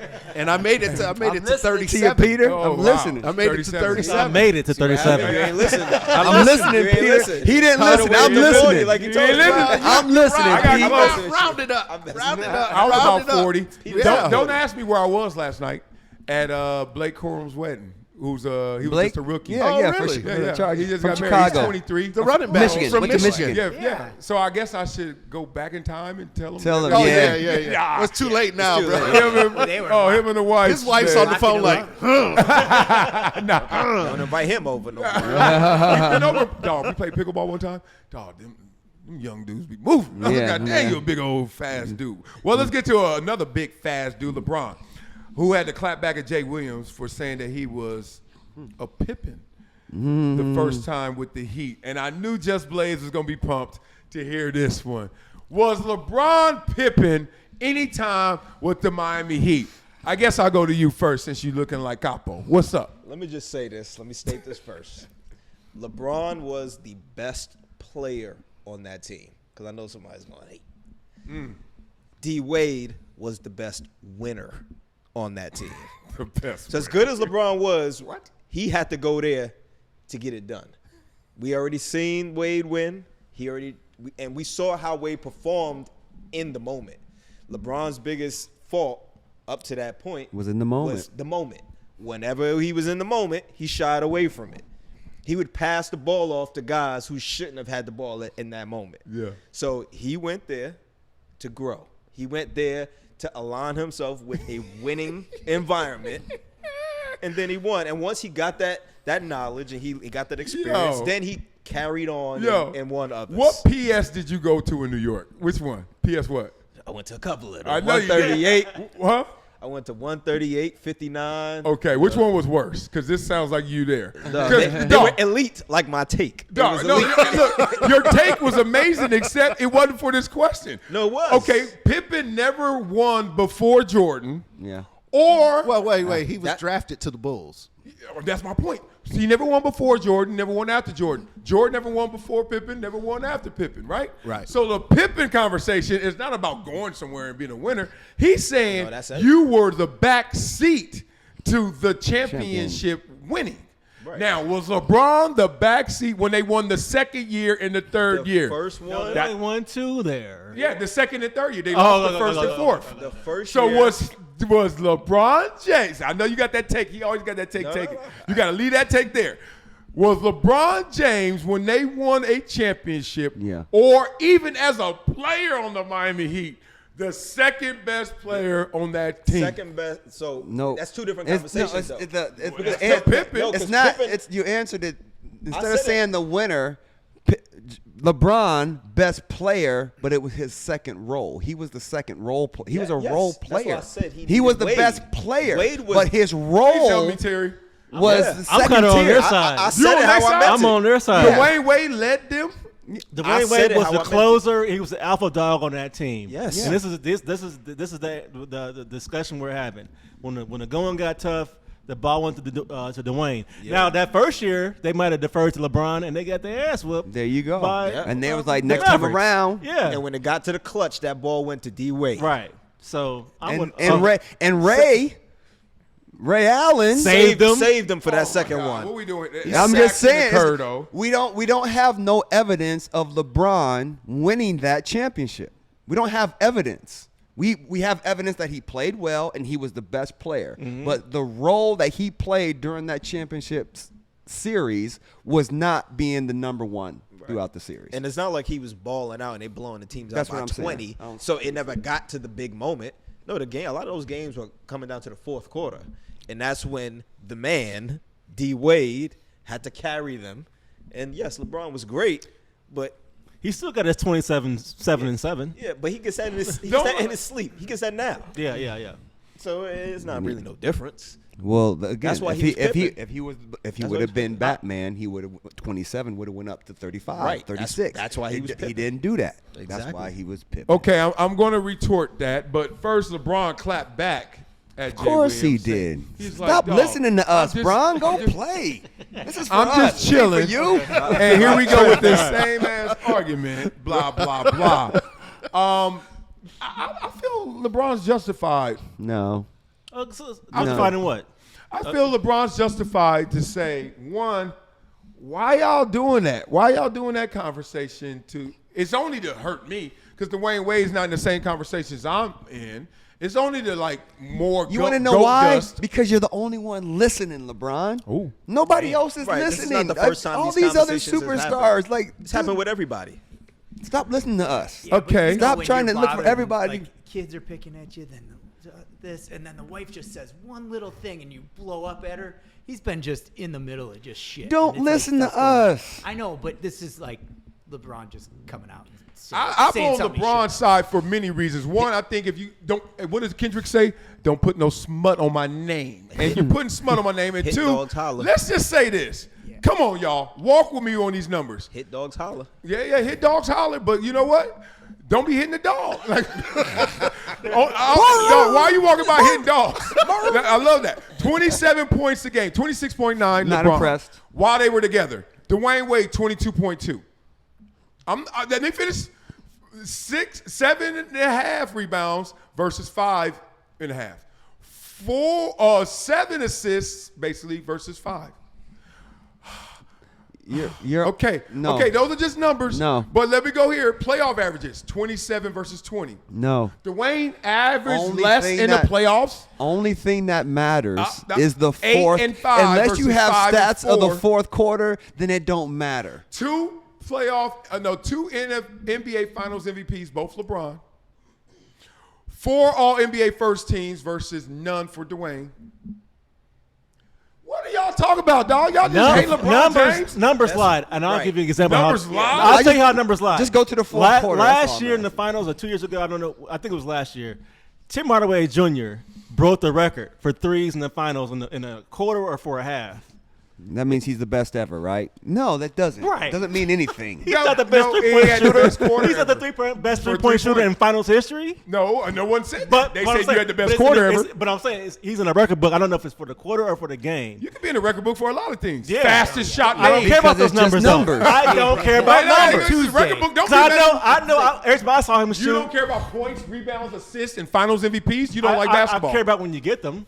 Huh? When? You care about when your When you guy get gets them. Go to the fourth quarter. If you, in the When fourth did quarter, Jerry Rice catch the touchdown? At that point of his career, the fourth quarter mattered. Man, it you mattered at that You point. averaged less points in the playoffs than you did even in the regular season. He already You been have there. no He was Finals chilling. MVPs, and He this already dude been- he got already 2. had a ring. All right, Blaze, I think the It's okay. Hatch, Y'all don't- Terry, He got y'all are wrong. Thank you. Y'all are wrong. Man, The- just the don't Heat- say thank you just because he agreed with you.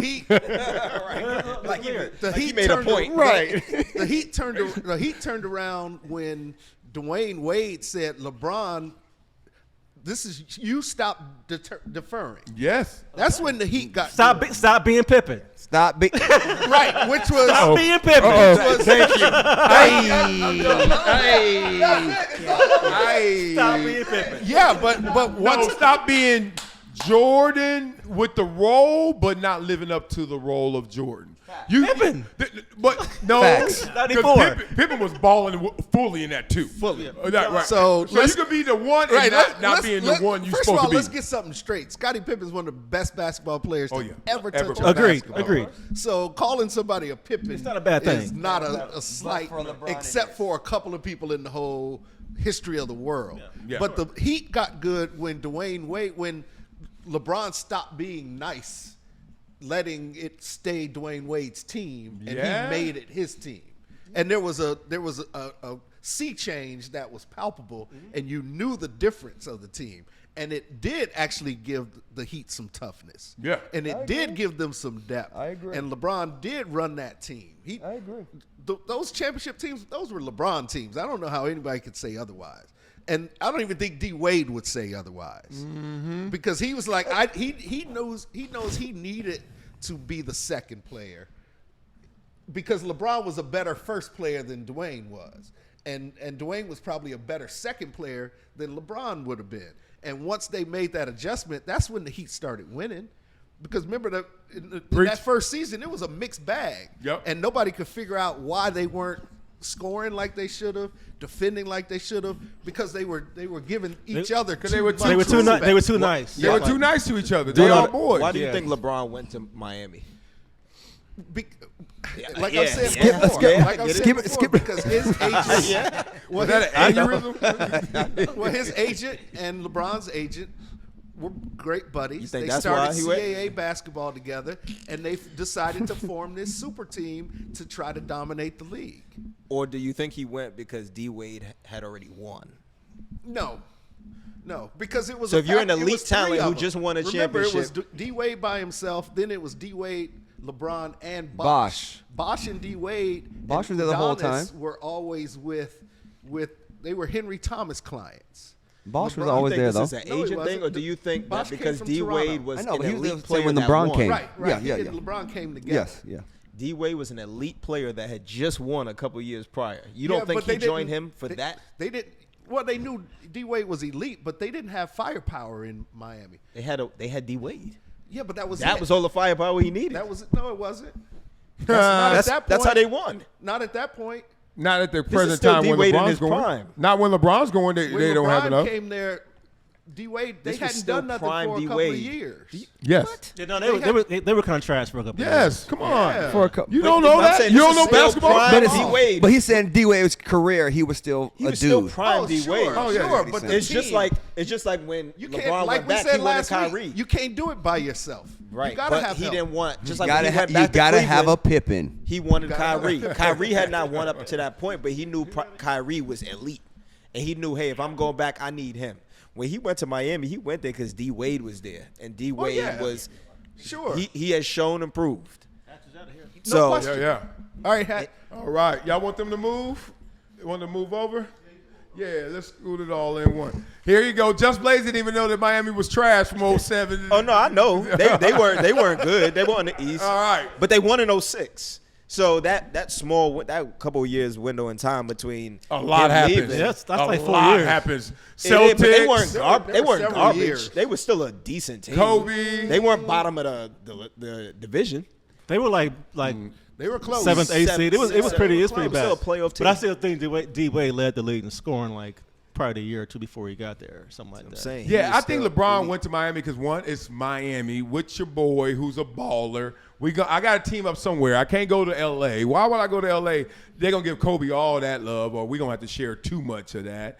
I'd rather beat Kobe. That would do more for the GOAT status. Like LeBron never thought Dwayne Wade was going to be in the GOAT conversation, right? So it's like you're balling out of control, but I can easily get the credit for this. He never thought it would blow up in his face. And why wouldn't you go to somebody who is right under you? You know what I mean? He's not you, but he's right under you. Yeah. You know what I mean? That's a hell of a That's kind of like combination. Jordan and Pippen. And I think him playing for somebody like Pat Riley or having Pat Riley around actually helped that decision too. Yeah. Because he's one of the all-time basketball minds. I can't mess this up. Yeah. Pat Riley probably won't mess this up. So let's go get that. Yeah. Oh, you could have took that chair. Can you take that chair over there? Yeah. The black one. Yeah. Just move get that out the way. You got it?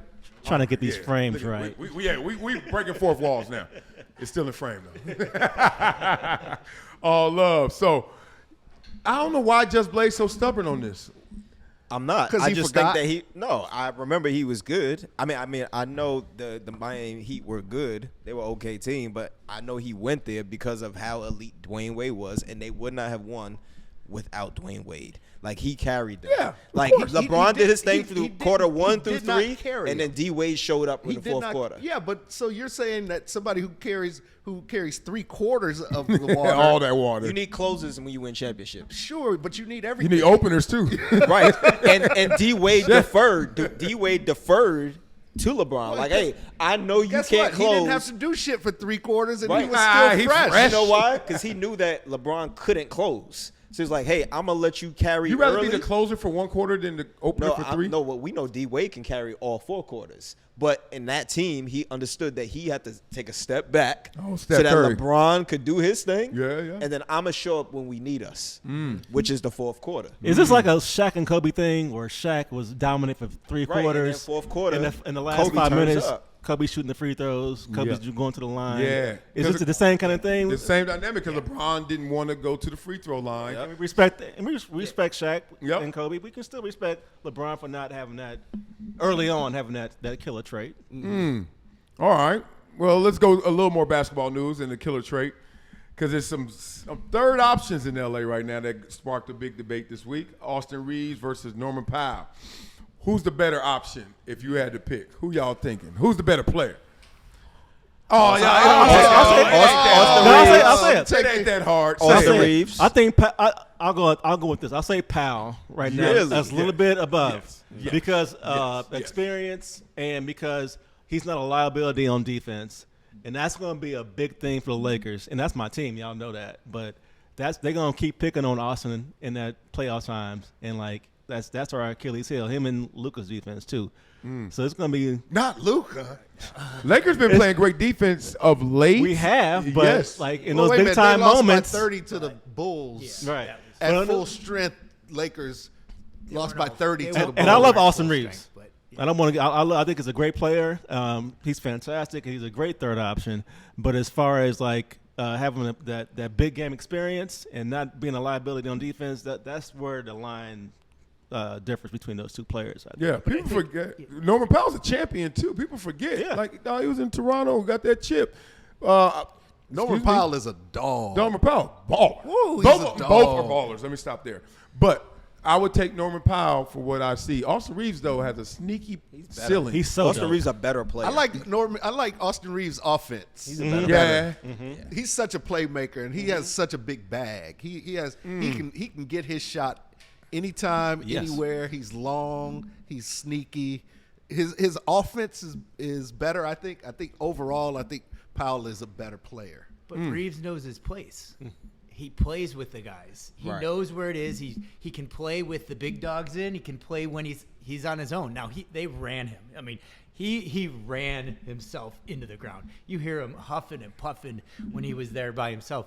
But he did it. He was delivering. Now he looked a little uncoordinated in some of the moves, but he still put it all in. And so I think he's elevated his game, especially this year. Oh, yeah. For sure. He keeps getting better. Yeah, but he just knows how to play within that team. He knows his place. He's not trying to show anyone up. He's doing what he can do when he's on the court. Well, he's it's an easier role to be. If you say which role is easier, I play with LeBron or now LeBron and Luka versus playing with Kawhi when he was in the lineup and now he's in there and Kawhi and James Harden. And they're both, look, James Harden going to set you up all the time. LeBron going to set you up. But Norman Powell was leading the Clippers in scoring like this year. Like Austin Reeves ain't doing that. We're not a third trying to beat him because he's not the guy. Right. Well, that's my point. And like I have a mindset in sports, like with KD and Steph, and like with LeBron and Dwayne, ain't no deferring. The deferring is the result we see, and we give that the label and story. The reality is they all trying to be the dude, and then one of them is and one of them ain't. So if I'm Norman Powell, the third option, and I become the leading scorer, because you can't stop it. But you know why Norman Powell can do that? Because on the Clippers, the first and second option aren't always there. Matter of fact, the first option is usually not there. Yeah. So he has that the range to do that. Like he can go out there and go for 30 if he wants to because they need that. Yeah. With the Lakers, especially now with Luka there, Austin Reeves is never gonna really have that floor to that range to be the guy. So why am I seeing games where he's scoring 30 here and there? That's usually if LeBron is not playing. Well, I got to do my fact checking on there, but I'm sure it's happened with LeBron playing. But to your point, I get that. I think they just look. You're gonna get 15 shots, 10 shots, make them. That's how you get 30 points. Like ain't no ceiling like you can't get 30, huh? It's a lot easier said than done. Oh no, I get it. But Norman Powell's like, yeah, I'll raise my hand proudly to make those shots. You coming off of that dude come off them screens, them high screens, them high low game. He coming downhill with the bow leg. It's rap. He scored. Norman Powell's a better shooter than Austin Reeves, but I think everything else Austin Reeves is better at. Defender. I mean, okay, you don't even care. but I don't think the defense. So is everything like everything but shooting and defense. Yeah. But that's 60% of the game. A lot of ain't these better. guys don't play defense. Hold on. 50% of the game is defense, and then I'm a better shooter. Give me 5%. I don't think it's a light year difference in their defense. I don't think Norman Powell's not stopping. He's not shutting nobody down. And Austin Reeves is a good shooter. I just think Norman Powell's a slightly better shooter. We're not talking about Austin Powell's can't shoot at all. You caught Austin that. Powers. I think Austin Reeves. I said he said because Powell. Austin. Yeah. If Powell's like a ranked 5, like Austin's like a 4.8 or something. Right. It's close. Right. It's not like he's and the difference is, it's like you're not gonna pick on Powell on defense. Like you're gonna pick on Austin Reeves. But I love Reeves. Like I said, I love But Reeves. then you Reeves got to is play fearless. defense against Austin Reeves too. You said what? Then you got to play defense on Austin very Reeves true. too. And Yeah, I'd yeah. rather play defense on Powell than on Austin. But if I'm Reeves. picking on you, that's going to get to you mentally at some point. You know what I mean? Like only if you weak. yeah, Let's yeah. get these stats up Let's- while y'all talking. You I gonna think keep Reeves coming? is At you. assists for 5 assists a game versus 1.5, 2.5. I think. Why you start off with assists? Nobody give out on assists first. Well, because that's the only thing that really differentiates them. If you look, like, Well, everything else is what? What are the points? What? What are the points? What are the points? You ain't even look up the points. Man, that's racial. 19, Yeah. Sucker gonna look up the assists first. and what's Powell probably like 22 or something like that? Yeah, he was. Y'all sorry. Y'all just say y'all don't know. Y'all don't watch no per Clipper game. games, and y'all don't know who Norman Powell is. Pow. Norman Powell is a champion, leading scorer, and y'all talking about how many assists they got. All right, here we go. 19 for Austin Reeves, 22 for Powell. 19, 6, and 4 versus 22, and they ain't even give Norman. See, they dog. They ain't put all the stats for. Both are solid lines. Yeah, How Great you players. slice it. Like Slice you it. can't go wrong with either one. 42% versus 36, 37% in terms of Threes. threes. Come on, y'all. That dude cooking this dude. Yo, hibachi, son. You know everything is not stat based. It is in my world. Some Somebody things got are 10 the eye sacks. test. 10 sacks Eye better than 8. test. It's the same thing as Jordan and LeBron argument. Yeah, you could say his stats are amazing, but with the eye eye test. test was I saw him do things that this guy can't do. Yeah. So yeah. Austin Reeves, She's fine when or you not, watch dog. it, is like he's different. So you say Norman he Powell can has take good over. numbers. He can take over more easier than Powell. Like if getting his own shot and like make like you I can kinda give see what you're Austin saying with that. Reeves I the smell ball. that. I can't lie. You can give Austin Reeves the ball and say carry us. Yeah. I don't feel comfortable giving Norman Powell the ball and saying carry us. But if I got somebody there who can, give Norman Powell the ball. I can dig secondary. That. I can dig it. So we got on record Austin Reeves. I'm taking Norman Reeves. Oh, God. Golly. Who we got? Oh, never mind. Yeah. Sucker led with assists. Can't rig it like that. Right now, I want slightly to Powell. Slightly. Yeah. I'm disappointed in you. Nah, Terry. that's a basketball head. That's So. objective. That was good. Slightly. All right. Well, stay with the Clippers. A lot of people out there clowning. Stephen A. Smith has some jokes. These are like general jokes, but Stephen A. got highlighted for saying the reason I'm not sold on the Clippers is because I'm just looking at my watch and I'm just waiting for Kawhi Leonard to get hurt. Sounds like something. Yep. Is that crossing the line? Is that wrong? Is that just like, dog, it is It's what just it the is. reality of what it is. This guy's never, I mean, obviously plays, but he's made so much money for not playing. It's crazy. I mean, he's literally Why you the bringing up definition money? of load management. Why are you bringing up the money when we talking about him playing or not? You got Because- a little resentment, a little envy? Nah, I want people to get their mad? money, but when you think about load, he is the face of load management. True. Like, he pretty Facts. much kind of started that. And it's like, this So guy is never that a plays. shot you take at somebody who's been hurt? Like think about it. Is it a shot? If you see any other walk of life, somebody who has shortcomings, and you say, I'm just waiting for him to fuck up again. But we all know somebody like that. Broadcast worthy? Or are you just like, look, we all know we get it, but I'm not saying give him a cupcake, but is that crossing the line? Like, yo, he gonna get hurt again. It's broadcast worthy when your job is to be a broadcaster. Like if you're talking about something that has nothing to do with sports, then yeah, throwing that out there would be a shot. But his job is specifically to talk about this, and He we all gets know hurt. the reality is he is always hurt. For the past 6 years. Yeah, This other guy's- than the Toronto championship, yeah, it seems like he's and been- even that year he didn't play a lot of games. That's that true. year. That's true. They were doing load management that year just so that he could play in a I agree with Stephen A. Smith. I don't trust the Clippers because of Kawhi, but it's not because of the injuries. I think having your best player be such a poor leader hurts your team. I think it actually hurts your team How do you call him a poor leader? What because attributes? he isn't a leader In what way? in any way. I'll give you an example. What do you mean? I mean, he's Because he doesn't say a lot to you? because he doesn't lead no one. There's never been a report about him taking the lead on any team. He's not the general. He's not the floor general. He's not the locker room general. He's not somebody who is going to gather his teammates and get them ready for war. Is a he's a warrior. Do you have to hear a general coming, or can you see him? both? Do you both? It has to be both. Oh yeah. I thought it was like, oh, let me see your shoulder. Oh, Oh no. All leaders general. are vocal. I ain't heard a word. No, You don't say no. respect me. You go. Right? It's both. Kawhi leads when by action. and then the general gets up there and he rah-rahs the troops. But what if the He troops gets up don't there need rah-rah? Who They was the do leader? need- But look, they who's the leader troops in Toronto, always though? need Oh, rah-rah. Thank you. Who's the leader on the Norman Toronto Powell? team? Troops always need leaders. Look, all just leaders, asking True. Who? all All leaders troops. aren't vocal, but Thank they you. do show. But here's where I agree with you. Here was a bad sign of leadership or lack of leadership when he was, I think it was last year, and he was hurt, and he would be sitting up in the suite Yeah. instead of next to the team. As a leader, hurt or not, you're not playing fine, but you should be right there on the team. You should be encouraging your guys. You're the best player on the team, so even if you got role players or whoever's sitting in the playing because you're sitting out the game, Yeah. you should be there in the air like, hey, you can do this, you can do that. You should be there helping and encouraging your teammates. What as if a you support can't system. maneuver and move out of harm's way by being on the sideline, which is part of the reason they said he wasn't there?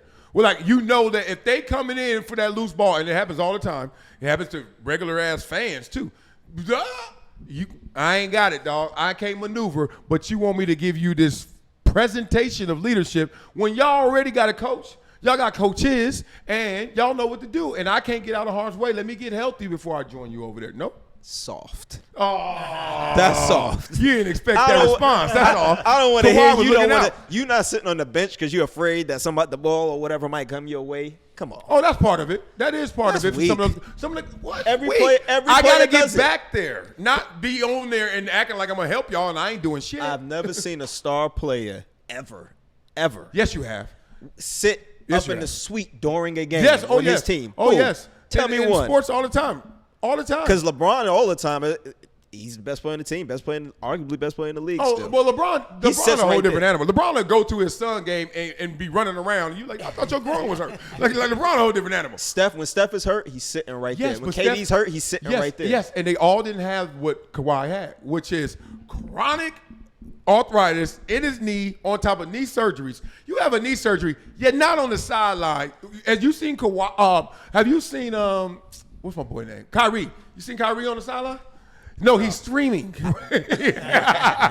on Twitch. I don't see him on the sideline right now, but I've Exactly. seen him on the sideline during his bad injuries. Yeah, and Kawhi came down when they got the clearance that you can move and do those sudden twitch Paul movements. George had one of the worst injuries we ever seen. When he was hurt, he was on the sideline. Not at first. Yeah, once he can walk. Well, like Kawhi could walk. He Nope, walking in nope, commercials. nope, He couldn't walk walking the up to same. that suite. Nope. He walking everywhere. Like, but all of a sudden he can't But walk. even if he did, like, to me, that's not like if I'm a real troop, like you were saying, the troops in the general, I don't need somebody next to me who ain't got a gun. Like, sitting next to me, talking about, oh, you should look at this. That's good. That beats nothing. But it's not something. You know what something is? Having a gun and getting your ass out there and make some shots. Like, this is that fake part of sports that I think gets lost in translation, where we need everybody to who won it. This is why players run into the locker room as soon as they lose. Hey, everybody, oh, and you're like, motherfucker, you didn't make no plays. Why are you? Yeah, and that's why cats be eye rolling, and they be like, here he go. And who's the guy? But that see, but Marcellus, depends that's my depending Blaze, who does that. that's my whole point. No. You can't say that Kawhi didn't do something because he probably put up 32-8 or 32-10. He's probably the best player on your team. Oh, yeah. But when Not your best probably, he player is not the guy to do that, then somebody else has to pick up that mantle. And that's when you get eye and rolled. that's when you have a problem. Because somebody else has to be the leader of the team, but they're not the best player on the team, and they aren't who the troops want to hear from.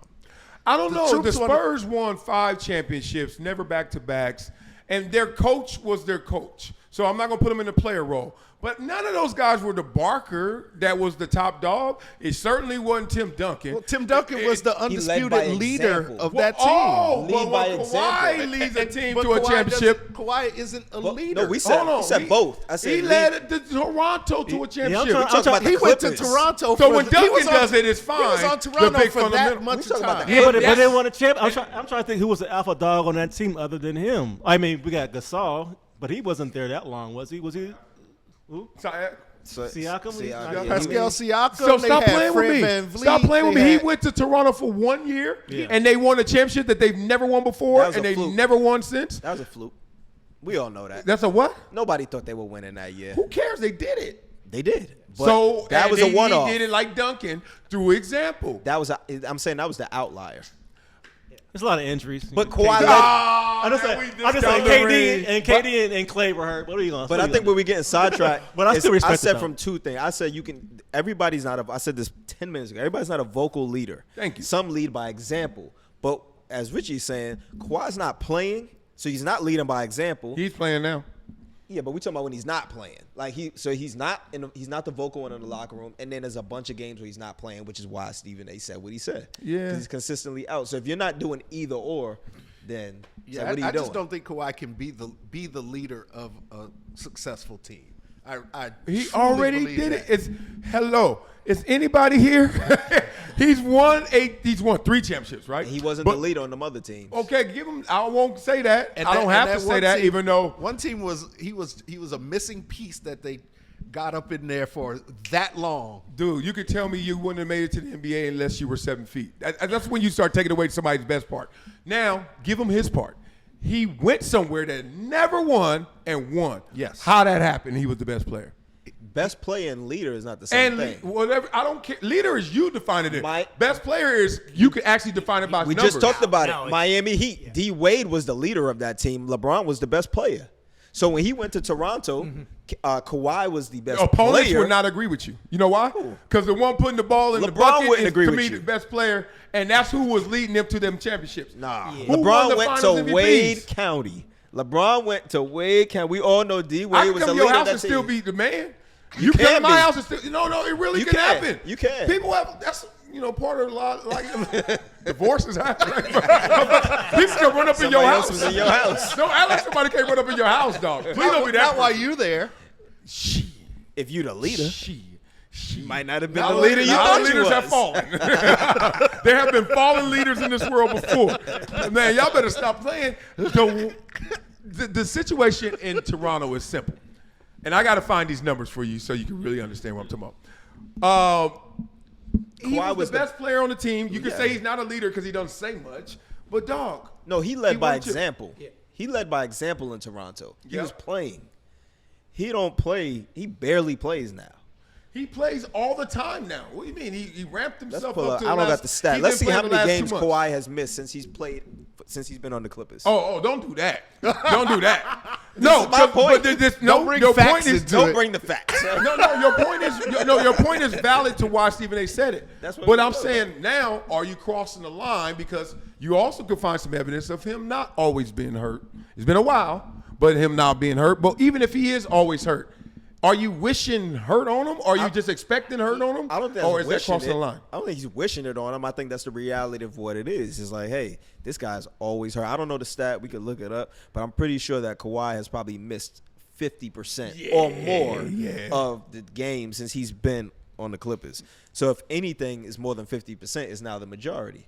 So if the majority of the time you don't play because you're hurt, then it's a realistic statement for me to say, hey, he's going to get hurt. And wishing it and expecting it are different. Yeah, and they were saying he's waiting for it. He's not like waiting for it to happen because he's going to cause it or that. He's just waiting for it to happen because it's inevitable. He's going to get hurt again. You even said that because you got hurt, right? Yeah. People get hurt. There's certain people who get injured. Prone and to it's just happens time and time again. You got hurt, right? And it's like, absolutely. And so to recover from that, some people can recover, some people can't. He's But not recovering. and I He's know just waiting for it. I feel soft, except I feel like God. There's something there where it's like, yo, this guy always is hurt, and you're saying before a situation comes, he gonna get hurt again. Like that, something is missed. Something ain't perfect about that. Something your mama ain't happy about. Because it's mean. Is it? That's what it It's is. some hater shit. It's mean. Is it hater or is it mean? No, is it no, soft? I don't think it's either. I think it's realistic. I think it's mean, but it doesn't mean that it's not true. No, we know. Look, walking up to somebody and she 5,000 pounds, you like, damn. Now, if she wanted, like, what you mean? This is gonna hurt.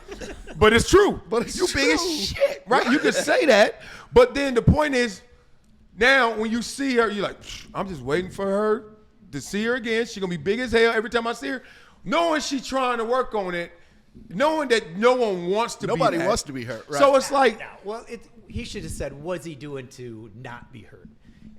Waiting for him to be hurt. I hope he's doing this, resting, doing therapy, doing something. yeah. And, what do you think, Terry? You think it's hate? I think it's hate. I don't think he had to say that. Like we all know what Kawhi's deal is, and like, come on, I mean, Stephen A. Smith.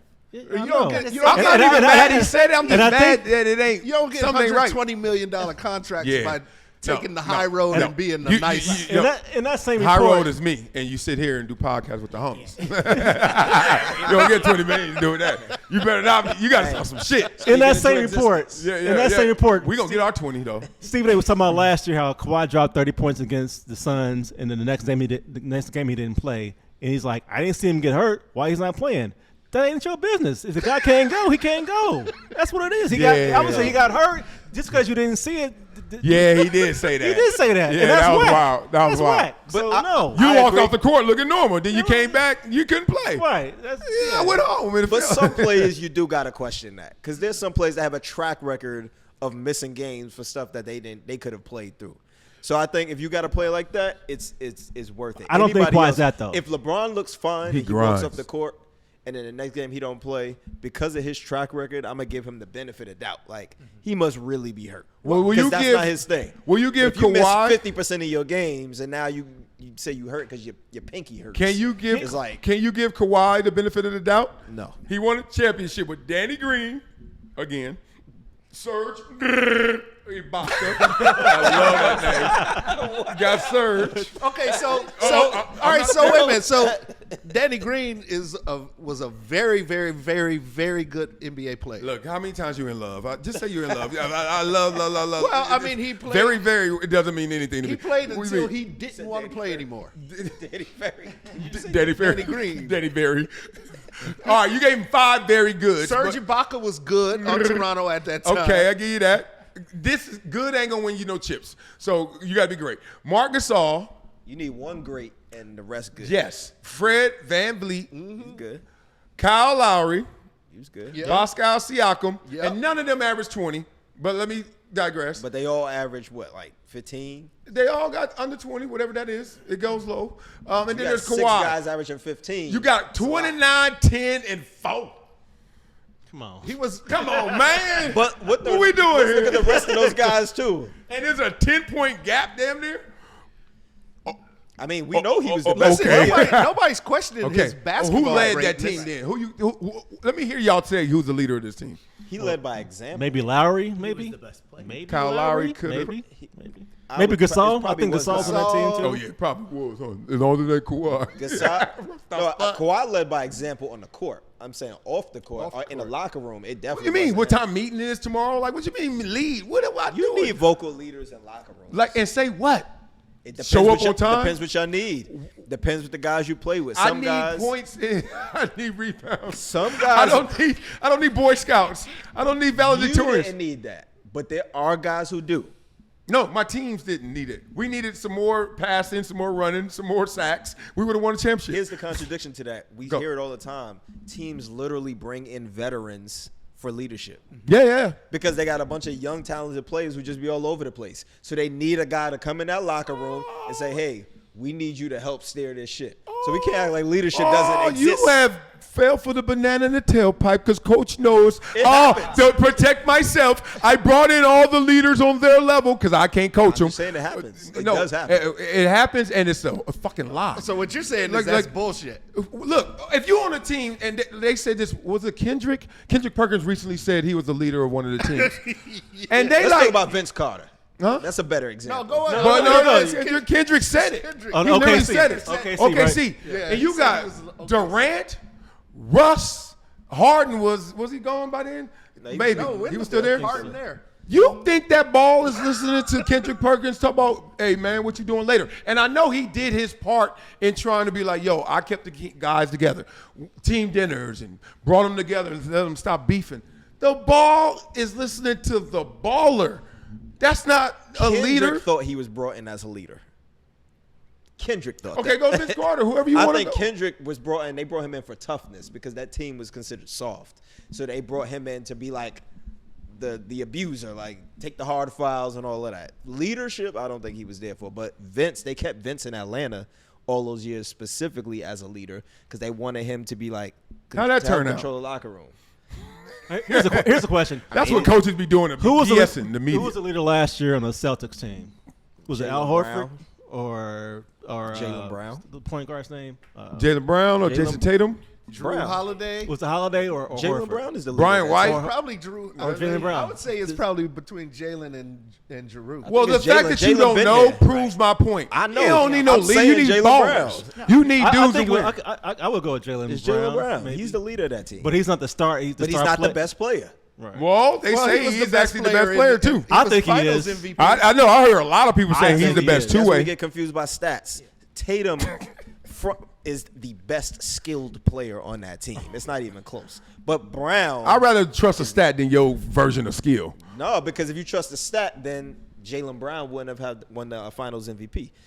The stats say that Tatum is the best player. Tatum gets his numbers. Right, he's Yeah. the best player. I mean, he actually is the best, but you know, every team. That's what I'm saying. Stats aren't always everything. So even when you brought up the stats between LeBron and D Wade, it's like, yeah, one has certain stats. I'm never But letting there's that go. an eye test. We're gonna do this. It'll be episode 199, 199. God willing. I'm never letting you tell me that your stats are worse than mine Stats and you don't tell better than every me. story. It doesn't tell every story, but it tells the story the majority of times. And the only outliers are not because you like some other version of that lesser player, like, oh, he's more skilled. No. We both had the ball. Why didn't you make more baskets than me because your balling didn't work out as well. Uh-oh. Yeah. He tried to catch it. It didn't go as well for you as it did for Or me. sometimes players defer and let the other person take that. We've seen it happen before. I know. Jordan passed to Paxson. I know. I didn't even. Hey, listen, that's too drastic of a difference in skill If level. you watch the end of the Clippers game yesterday, Harden The one we deferred. were supposed to- Well, he was hurt. Harden got deferred hurt. to Kawhi, Whoa, yeah. and on the Who else he last gonna defer? possession. First of all, it ain't deferred. It's get the ball. On the last number possession. one option. And he hurt his ankle earlier in the game, so therefore he ain't gonna try and take Why the he ain't last shot. defer to Norman Powell? He did. They He's took done that. like Don't do like that. 3 or 4 That was shots just a on the little- last possession. Checking the temperature. Don't do that. Hey, what if Floyd taught me this? He was like, man, just tuck that I right seen, there. I seen Austin Reeves the other day doing some things. Yeah, when nobody else is playing. When Bronny goes for 30 minutes. Okay. Right. All right. Now Austin was out that game. Yeah. That's why Bronny went for 30 minutes. Oh, good point. I ain't been watching them all. I've been at weddings and shit. All right, let's go to this. Brandon wouldn't watch the Jacobs Clippers said, this is wild. I want to hear something like this. Brandon Jacobs said he went for 338 and 4 touchdowns off a line of cocaine. Now, Off a line of cocaine. First of all, he lied because it was way more than a line of cocaine. Okay. It was a lot of cocaine. Okay, tell me this. Okay.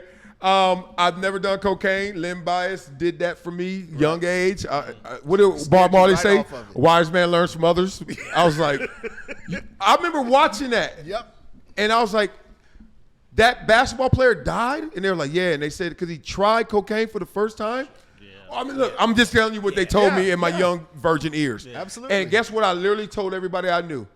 Don't ever offer me cocaine. I'm never doing that. Right. And then when a couple of times somebody's like, yo, I'm like, dog, Lim Bias. Lim Bias. I'm like, Lim Bias, dog. That's I'm not. right. I'm already too excited He and scared amped our up whole already. generation. Yeah. But my thing is, have you ever done something and destroyed it, killed it, compromised? And, I've never done cocaine, but I've done other things that have gotten I went me to there. tennis practice high once. High means marijuana? Marijuana. Okay. And it was the worst practice of my life except for 20-minute stretch. That's what happened to your foot. It was Broke his hand, too. It was a 20-minute stretch where I could focus and do Killed it. everything absolutely perfectly. Yeah. But before that was a mess, and right after that it was a mess, and I never did it again. Damn.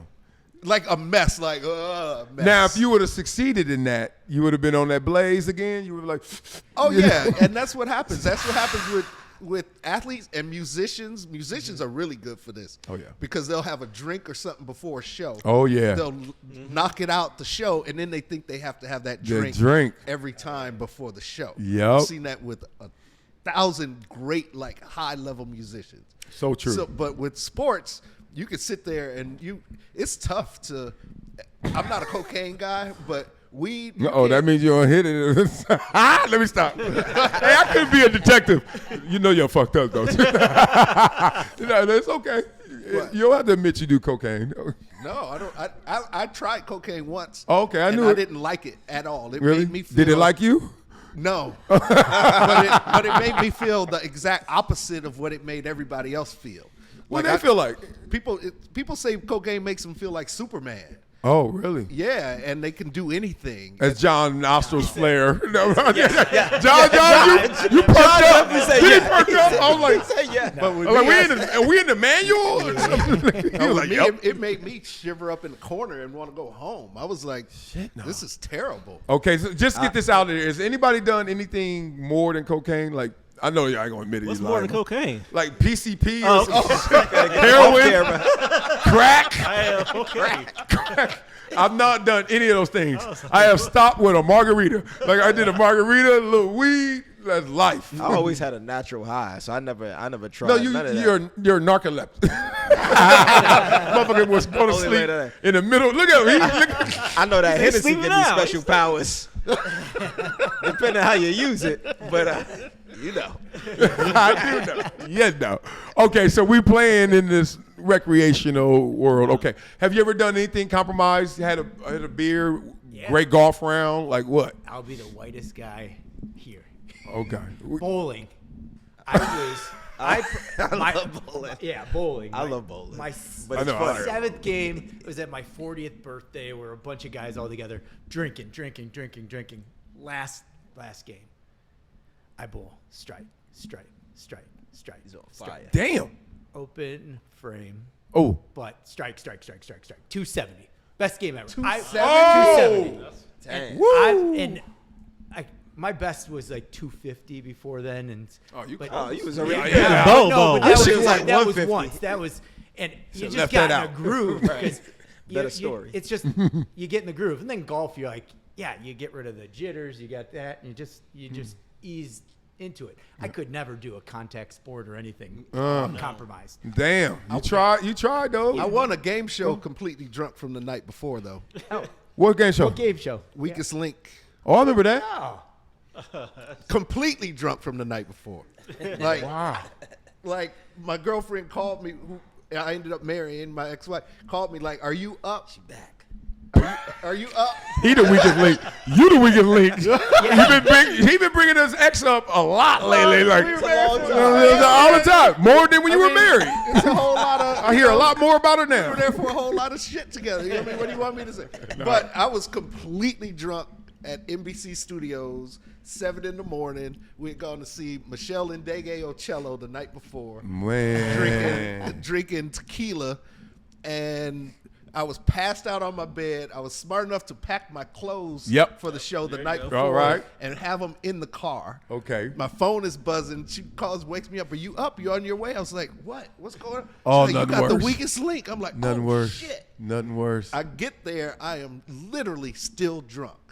And I'm breaking out in cold sweats during breaks. The whole thing. Oh yeah, you Killing it though. got that tequila. I'm killing it. Tequila. And I won $12,750. you didn't get nervous. Nice for the foundation. Yeah, Was it for charity or for No, you? it's for me. Oh wow, really? The charity. Yeah. It was for me. They usually don't let prominent figures get the money. You know what I'm saying? I won 2 game shows. What? Drunk? No. Oh, Are you smarter than a 5th grader in lingo? Really? you were on there? I was on both of them. Really? I got to see that episode Yeah. of fifth grader. What was the hardest question for you on the 5th grader? You remember? Any of the questions? What the one I got wrong? What state is in the continental United States is the most north? Maine? No. Nope. Jesus. On the continental. Is Washington in? It's got to be a Michigan. northeast Michigan. state. Now it's Minnesota. There's a little piece that goes up into Minnesota. First of all, and they 5th like graders don't know that shit. But, learned that in hey, 5th I was with my twin brother on both of those, so yeah, they had to. Oh yeah, switch back and forth. we had to switch back and forth, but Y'all cheated? no, what it sounded like. no. I gotta go. No, we Everybody were else both just there at the same time. time out Yeah, at the same time. He definitely cheated.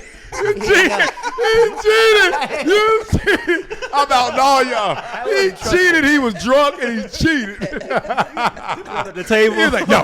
Yeah, he's just like you said with the cocaine. No. That was the same no. You know you fucked up, don't you? All right, what's yours? Did you say yours yet? No, I never. But I do want to say about Brandon Jacobs. It had nothing to do with he was on coke. The man was 6'4", like 250. Tank. That's why you ran all them yards. Was it in high school? I don't know when it was. But Maybe. I know he was, Well, shit, Lawrence Taylor Oh, used to. the white horse. played on coke. Yo, I remember I got to Buffalo and I had to keep these teammates' names out of it. And they were talking about Lawrence Taylor in that era. They were like, man, you have no idea. And I was like, what do you mean? They was like, dog, Cass was on their horses. Yeah. And I was like, damn it. I was like, you had to block him? They was like, no, you didn't block him. You just made sure he didn't kill the quarterback. He gonna get to him. He's like, you ever try to play somebody on a horse? I was like, I don't think so. I ain't never met nobody on cocaine. That's Man, what that is it mine. makes people feel like Superman. That's the whole thing. Yeah, I never played drunk, and proud of that. Like I never played drunk night before. I cramp a lot. I'm already excited. I never did coke. Yeah, soft. Okay, but I did have this one issue, and it was called I don't need a lot of sleep. Y'all know me. I'll text y'all at what 3 in the morning, 2 in the morning. That's when we get the questions. Yeah. The topics. They come in at 3:45 in the morning, y'all. We be like, damn. See, that's why I fall asleep, because I don't get a lot of sleep. I be up at like Opposite. 5 o'clock waiting for these. I know. All right, I gotta do better. But I really don't need a lot of sleep. So in college, I used to break curfew sometimes. Like, I can't go to bed at 11. You know what I mean? I'm like, Coach, I'll be up at 3:30 and the game is at 1 o'clock. I'm like, you don't want me then. Right. I was like, so I gotta stay up later or something like that. So I would always stay in the dorms, blah, blah, blah. And one time, I don't know who and what, somebody was like, yo, I'm coming through. And I was like, come through. And we stayed up. Like, usually I go to bed like 1, 2. This time it was like 4, 5. We kicking it. I'm like, oh God, I got a game tomorrow. And it was You forgot. It was like, and then I was like, no, I don't. I ain't got a game tomorrow. I got a game today. Right? So I'm like, all right. So then you move on, wake up, normal pregame routine. Now, this is the worst part about being compromised. You know you ain't right, and you trying to see, is it going to work out or is it not? And that's going to be my, like you said, the judgment of what I did. So I'm like, damn, I'm supposed to be tired, but I ain't. But what if I mess up because I ain't sleep and I'm all off? So I'm in my own head. Mm-hmm. And I'm like, damn, dog, why don't ever go to a game like that? Like, I forget my opponent. I'm already losing to myself. Yep. And I'm like, this sucks. 2 sacks, fumble recovery, forced fumble, interception. Like, I literally win Sports Illustrated Player of the Week. And I never won anything at Columbia. No accomplishment. I mean, I'm at Columbia, right? This is my first, like, the national media said something good about me. It was that game. Wow. I balled, because I balled so hard because I was like, I was so scared that I messed up. Mm-hmm. So I was just on full alert, and I actually killed it. Wow. Then I circled back the next year. And I'm like, I did it again. I broke curfew, and I'm just chilling. And I was like, oh, I got another game. Let's go get it. 0 tackles. I was like, never again. Yeah. Never again. Well, oftentimes, you know, you're in that first game, you were probably focused so hard on doing well. Yeah. Because you knew you were compromised. But that goes to games like Jordan's flu game, right? And Brett Favre's game after his father died. Yeah. And things where you have to shut something else out and only concentrate on what you're doing, because that outside noise is going to get you if you don't. Yeah, they say when you lose a sense, the other senses are heightened, right? You lose your sight, you can hear better, blah, blah, blah. So in a weird micro way, that's how I felt. I was like, dog, I'm tired. No, you're not. Yeah, you are. No, you're not. You better not be. And then I went out there and balled. Then I went to the well too many times, and I was like, that's it. How much time we got left on these cameras? We keep going? I love it. All right, quick topic. I'm going to just let you go. Oh, God, I'm scared. DEI. The DEI conversation that removed Jackie Robinson, that removed Colin Powell. Colin Powell name. That got a lot of reaction this week. The Department of Defense even said, hey, we made some mistakes. We're using AI. Don't think we going out there with a typewriter, murder, she wrote, deleting stuff or writing stuff. It just happened. What was your response to, like, these names kind of being removed and then put back? And there were things before that, too. Like Tuskegee Airmen stuff got removed.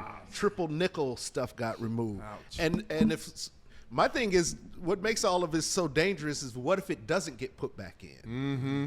You know, without accidentally or on purpose or without the outcry. What if it doesn't pop back in there? Yeah. Then it's gone. And that's a shame. It makes me sad to think about, because they're erasing part of history for an agenda that doesn't even need to touch that. You know what I mean? You cause something to be a buzzword, to be a dog whistle, and now you got to follow through on that mess. And it's affecting stuff that was great and that our country could be proud of. Yeah. And now all of a sudden it's going to be gone out the history books and out the records and off the archives and everything else. And there's no watchdog. Who's going to watch it and say, no, not this, that? Yeah, those are definitely horrible unintended consequences. Let's lock in on, do you even like the spirit of what this agenda initiative is, which is we don't want to highlight based on race, gender, etc. We don't want to. I know I've always been a proponent of, like, if I do something, I just did it. Not the first black guy that went to Columbia. Like, that takes away from me. Like, I'm like, no, I went to Columbia and I'm not the first guy, and it's okay. and I know we had this conversation before, it inspires some black people, and some black people like, don't care what you did. You know what I mean? I'm going to do what I'm going to do. But do you agree with at least the premise of let's not highlight things based on race and gender, or you actually like that? No, I think there's a reason why it come to existence, why there is a DEI. Great point. And if you don't remember the reason why DEI or even affirmative action or anything else was invented and created, then you're missing out on the whole thing that can help solve the whole problem of society. There was big ills and big wrongs doing, and we still suffer the consequences from it. And the financials and the history makers, history is written by the ones who win, right? And that's what's happening right now, is the ones who win don't want the DEI history and the accomplishments of others to be shown. And I think it's a shame. But they're not getting highlighted as well, or are you just saying we are all operating at a status quo of expecting all accomplishments to be white? Because they're not saying the first white but or Colin all Powell, white. Colin Powell wasn't a DEI anything. Well, no. And neither was Jackie Well, he's Robinson. black and white, and they said that the letterhead was saying first black, and that's what they're trying to say. I want to get the first black part out. You can say he's it, but don't say first black part. So AI picks up on black. AI picks up on first woman, and it's like, get out of here, get out of here. And there's a part of me that respects that, but the part that doesn't respect it is we're here. And we had to get here based on our ills of yesterday. Right. So that's why we highlighting it, right? But to Thomas Sowell's point, and you said this, you were like, the ills of our society. There are no solutions, there are trade-offs. So we're never gonna fix racism. And I hope people understand that, right? You're not. But there are trade-offs. And to protect ourselves from a racist past, are we gonna make a racist future? By saying we just gonna keep highlighting these differences, which you don't want, because everyone wants to be judged the same. Yeah, but this whole DEI thing is being used in a racist way. Talk to me. That's the whole thing, is that it's people who, the whole movement of what was happening was that white men and white folks were feeling like they were losing their country, and they're losing their place, and they're losing whatever. And like Chris Rock said, well, if you're losing, who's winning? Right? So it's a dog whistle for people who aren't happy with their own lot in life, even though probably the system has probably been rigged for you over most other people, and maybe you're not happy about it, and you don't want to hear that somebody broke through, right? But Colin Powell was the first. And he was the first because they kept everybody else out. Yeah, that's the part that I don't respect about this pushback. I'm like, it's an accomplishment because it couldn't be accomplished. Right. Charlie Sifford was the first black PGA pro golfer. He didn't come in until the late 60s or the early 70s, because they wouldn't let anybody, the early 60s, they wouldn't let any black people play. So right now in 2025, when you hear the first whatever, woman or black and stuff, you still think, when does this end? Or it shouldn't end? Or it shouldn't end. If there is an opportunity to be the first, then that means there's probably somebody holding somebody out from something. It'll end when DEI is not needed, but it's needed because it's hard to break through. Like, we gotta let them stop redefining what these terms are. Like, they've turned it into some kind of slur, or like you said, a dog whistle, when that's not what it is. Yeah. It's making the playing field even to get people who have the skills to step into that door, the opportunity to take charge. And what's happening is that we're calling out, without DEI, the people without skills who look the opposite of those people have been getting those calls, and they're not getting those calls no more because now the playing field's empty. But I love what you said, because all of that lands, except in reality, they said DEI helped white women the most. Yeah. And if that's the case, and if there's this system that's rigged and we don't want to lose, then why would we stop something that's helping at least the white women win? doesn't add up to me. When people come from the white perspective saying, "Oh, this is dog whistle or racist," I'm like, because it's about men. Wow, it's about white men. Period. Well, look over it. Right?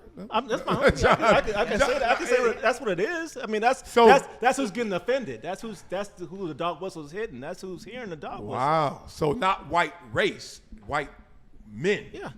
Race and gender. Yeah, I think it's people who are using this as a. Let me say something. Unqualified white men. Oh. There we go. Yeah. It's not about just in general. It's just unqualified people. Yeah.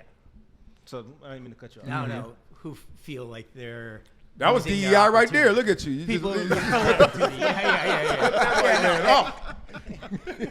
Hey, that was one of my best jokes. You just cut him off.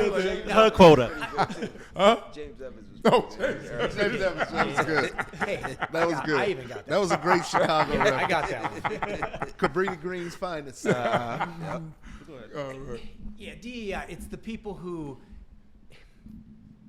are taking advantage of it and taking it too far, because not everyone thinks that way. DEI you can have within an organization without calling it out specifically, right? It's your culture of how you're going to operate your business. If you have it specifically, we have a DEI group, we're going to focus on this, we're going to hit these metrics, then it can become too focused and a reason why somebody got a job or not got a job. And there's now technology saying, all right, we're going to look through resumes, we're going to remove names because we can tell potentially the race based on the name or where they're from. So there are ways they're trying to do that to remove any bias. Wait, what? I'm confused with what you're saying. You're saying, I mean, if they have a system that's removing people's resumes because of their name. No. It's removing that information so you cannot judge a Yeah, they're person trying to based remove. on their name. Oh, removing so as you're everybody. evaluating people, right? You can't so go through the there's bias. things that are happening. And I was in a large agency that I worked for, and they took DEI way to an extreme. And it was every day you're like, oh, okay, what day is it today? Whose day are we celebrating? As opposed to doing business. It's like, let's just work. Yeah. And it is a culture of being able to just accept people. And if they don't accept people, well, get rid of them. Like, I always felt that way, and this is a loose example. I always felt that way with like birthdays and birthday presents and celebrations. I was like, you know what we should do? Stop celebrating all of our birthdays, because all we doing is just swapping gifts. Right. I'm like, I don't want to buy you shit, because I don't want you to buy me nothing. Like just hi. Congratulations, we still here. Like, instead of give to you, you make sure you give it back, and then we comparing gifts. And my gift was bigger, your gift was smaller. That day was bigger. We had a larger celebration, and I'm like, dog, we all here trying to get it together. The weirdest thing to me is, like, I know. Look at this cast of characters, and y'all know who we all know. Like, we all gonna feel the same way about, like, the real things in life. Like, health, like taking care of your family, like, you know, roof over your head. Like, and then you start going down the road, you can start getting a little more into your own categories, your subcategories. But I'm like, if we all feeling the same way, why do I need to get propped up, or you waiting on your day to get propped up, when I'm like, we just gonna prop each other up every day, every way? I would rather all of us do it, and then the second option, none of us do it. And then, which neutralizes itself to say, forget about it. Just go to work. Just get it in. Just do the job, versus the celebration of doing the job. Well, I think you have to. I think the problem is before all of that. Yeah, I know. I think the problem is having history. kids see that somebody like them can do the job and can overcome the circumstances and can be successful at it and can apply those CEO skills in a positive way as opposed to a negative way. Yeah. You know what I mean? I think that's all baked into the cake. And I don't think I have to disagree with you, John. I don't think there's anything wrong with celebrating everybody. And I think that the reason, and you know, we're boys. Yeah. The reason that you felt like that is because every day was designed for you. You're a white man in America. Do you really feel that way, though? You think he wakes up? Absolutely. No, I don't think he wakes up. You think he wakes up and gets a party? That's the biggest privilege of it. He doesn't have to wake up and think of anything. And he still gets to party? the world is I get what the you're U.S. saying. is created for the white man, by the white man, and controlled by it. So the inclusion. That doesn't mean you win by it. It absolutely doesn't, and that's how you end up with dog whistles saying people are taking your jobs. And To his point, he said people who didn't earn it, that are white males, or not deserving of it, they're still white. Why aren't they getting the? If it's for the white person, a white male, that's why males? that movement is so strong. No, but because they can look at themselves and say, "I'm not that." Yes, and somebody is, and the reason it's I'm not not built that for the white is man. probably not because they're thinking that it's not because of them, but blaming a system that is trying to exclude them. But that's contradictory. You got to admit this. If something's built for guys from Compton that play football, and then I wake up and I'm on the losing end of this celebration that's supposed to happen every day for guys in Compton that play football, then that ain't the only way you win. So saying that this world, this country, we should say, is built for white men, but white men are losing, that means it ain't built for all of them. Well, some aren't doing as well as others, and they want to do as well as others, and they don't want to look inside. Isn't that every great racial group? It's because they're ignorant, and ignorance is they're taking the easiest route is looking at skin color, right? That's the first thing they can do. Right. They don't know enough to even think, okay, there's economic disadvantages, there's other disadvantages that really all come in there. And I could just look at the all white people, right? Forget about every other race. And I look at whites, there's people who are economically disadvantaged, and there's those who lived in urban or the rural, who had parents who were educated, parents who weren't educated. And so if you take out race, you're going to find something else to then judge. Right. Like we don't have a wealthy people day or a poor people day, right? Or month. Yeah, but see, It's there's no white people get rejected from a job by their name. If they name themselves the same as somebody that's black, maybe. If you don't know who they really are, whatever name you say got rejected off a blind resume, name yourself that and see if you get rejected. Maybe. Well, right. That's not like a deep tie to being black. But like those that aren't name. things they have to think about. Huh? They don't have to think about that. And black people name their kids that out of respect for where they came from or their past history. My sister and all name of is that. Latashika. That ain't no respect. But I've had friends who are Asian. Mama went too far. Fuck. I've had friends who are Asian and Latino change their names too. They couldn't get arrested for an interview. Changed their names and got interviews. So it's not just about being black. It's about being ethnic. A whole lot. It's a game we all got to play if we gonna win. So why you got to play it? code The whole switching. thing is why you got to play it. Like because there's a game to be played, including everyone. White people got to play it. That's why they had the DEI to go find people who don't got like where we got to play that game. It tries to even out the playing field to find people who are qualified for these jobs who are getting looked over because of a game that we all got to play. And your key word was tries, and it rhymes with another word, lies. Because there's no game that's ever going to be even. Dog, right now, I just got a text because we're playing football again, a new team. So all these basketball players are coming to play football with me. Our basketball team is converting to football. They not starting off on the same foot. They think they are. I'm going to say, line up, run wind sprints. As soon as you lose that wind sprint, you are not the same as him.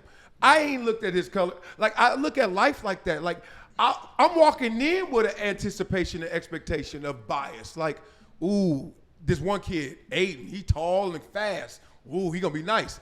He may be sorry, but I already got him up a notch over somebody else. Like, I just don't know any game in this world where we ain't already walking in thinking, I'm leaning this way. I'm leaning this way. Now we got to play that game because white people haven't qualified fully for success. I took care of 2 white people, my family did, growing up. And that really, I didn't look at it at the time. That really did wonders in terms of how I look at race because I grew up getting older, Columbia. Everybody talking about white men and white people and their system. And I was like, y'all talking about the same people that was begging me on, I was broke. They needed me to help them. So it kind of threw me off. And when you say that white people wake up and they get celebrated, some white people do. But guess what else? Some black people do. You ever been around Russell Westbrook? I know you have. You ever see Russell Westbrook when he come to school? How he look? It's a parade, dog. It's like he can't go nowhere. I'm like, God dang. So I wish that story got pushed more. I wish this whole, like, not everybody else over there gets pushed less. Well, Dog, we went into It's a million stories 8 million stories in the naked city, right? But there's also one overall arc that those stories Okay, great flow point. through, Great point. right? So you can't lose sight of the arc. Okay. All the stories can be different, True. and collectively we want the big story to be good, right? And for the big story, the overall arc to be good, the little stories have to add up to good. And giving people chances adds up to good. There's no downside to it at all. There's none. There is no downside to it. Yeah. Okay. I wanted to piggyback Strong. on that. I think part of it, what you said, you made good points, but you were talking about being celebrated. You're saying, you know, white, black, whoever, talking about all the people who get celebrated across the board. I don't think it's about the celebration. I think it's about those who get put down. I think regardless, Opportunity. the average white man in this country, when he wakes up every day, is not worried about what people are saying about them, or how this is going to go against, how them doing certain things will work against them. But as a black person or in other minorities, I can't speak for them, but you do have to factor in some of these things. Like, so you talk about, we brought up the names. Like, you go to, you have no control of what name you were given. Right. But now when you go in the interview, you have to think about, hey, when I put this name on this resume, how will I be judged? And yeah, you could say, well, you know, the name, they shouldn't have named them that. But again, I get it. Past that point. Yeah, that's not your choice. But at his point, there was initiatives, and they were trying to, like, take that off too. Like, forget the name, forget the gender. Right, Like, no, I who agree filled with out that. an application before, and you're like, they ain't asking me shit. Yeah. Like, they just basically want to know my GPA or something, I guess. Like, right, but my John, point what was kind what of he was agency? saying. Like a Media. talent agency? Media. Talent agency? No, media advertising. Okay. Gotcha. Marketing, yeah. but I'm listening. Yeah, but what Richie was saying along the line, he was like, you know, white men don't have to worry about that, and you're like, well, nobody's getting, you know, they have to worry about the same things. I get where he was going with it. It's not an even playing field, which obviously is why these things are in place. So we can't ignore the fact that that's there. Like, there is advantages. You think it's not? I don't. I think the advantages, maybe because I lived in two different worlds. So I grew up, you know, you grow up poor. I'm on welfare. And then I wake up one day, somebody calls my name, and now I'm like, damn, I could do that and do that. And I notice how everybody treated me different. No matter who. Right. Mama, daddy, brother, sister, color, everybody. And you know what that's called? What? Privilege. Yes. Oh, yes. And you know what there's it, a and name for it that, told too. me more than what it was called, what it is. Get your money in this country. If you got money, people going to act different, but they ain't going to act funny. You know what I mean? Because they respect money. Robert Smith, rich, one of, if not richest black person. Who else do I know on that kind of list? Dog, when you see him, who goes to our school? What's our boy name? That's in media, comedian. Byron Allen. Oh, yeah. Billy. Sure. I ain't met a white person treated better than Byron Allen. Doug, I just don't know. I'm not joking. If you know who Byron Allen is. Now, Okay. what if you don't know who Byron Allen is, and Byron walks in a restaurant and John walks in a restaurant, who you think gets treated better? If nobody knows. If you don't know one. either one, Yeah. see, this is. I think what is he wearing? Dress better. I'm just Yeah. asking a question. Neither. Just a I think look. I treat everyone the same. Depends what restaurant. Let me tell you, the game of life. This is how I look at it. Everybody getting treated the same until you give me the outlier. So if you sagging, oh God, or if you like looking like super tatted, okay. Now you can say, oh, you're wrong, and I say, well, I'm wrong, but I'd rather be wrong than right. And right is that look right there is going to take you to some harm or danger. And I know it ain't true all the time. I've sagged. I used to sag till I was like 35. And I knew I wasn't no gangster, but I was trying to look cool or hard. And that's wrong, you're saying, right? But haven't you walked to the game before and sat down? You're like, they here. Whatever that is, right? So how do you eliminate that is, I guess, the long-winded question. Well, that's going into like stereotypes. I think Okay. most stereotypes come from real things. So I'm not talking about that. But there is a difference in just the dynamic of, well, you brought up like white, black, whoever. There are layers to that, and I think we're trying to play it like everybody's just even. It's just even across the board, and it clearly isn't. Which is why DEI is here to begin with, because it was never an equal playing field. And well, you can put things into order. You can put things into effect that actually weren't good. We have a lot of laws like that all of a sudden you're like, we got to change this up, right? If they look exactly the same, which is never the case, even identical twins don't look exactly the same. But point being, if I can't tell, if I can't tell, well, yeah, exactly. You're identical twin. Identical? Yeah, and he doesn't look like his brother exactly. No. So how do I ever get the real result of that scenario? Like, you don't. And then you start playing these mental games of like, Statistics. You like stats. Yeah, but it's stats that show that. Yeah, because it's based, but the problem is it's a subjective stat. I got to literally trust the same person who says they listen to classical music, lying ass. Now I got to see that, I treat the white person or the black person better. I don't know if that's true. And that's why I don't go into that. But I can tell you what I think. I tell you that if you look gangster and you white, you in that category. If you look gangster and you black, you in that category. If you look peaceful and you white, I ain't thinking about you. You look peaceful and you black, I ain't thinking about you. The problem is people want to look gangster and then be like, no, I'm peaceful. I'm like, nah. I've seen peaceful black people, peaceful looking black people be in situations that they shouldn't have been in. Absolutely. And they looked very peaceful. Listen, I know what you're saying. Let me ask you this, John. I do know. John, have you ever walked through a store with your hands in your pockets? Every day.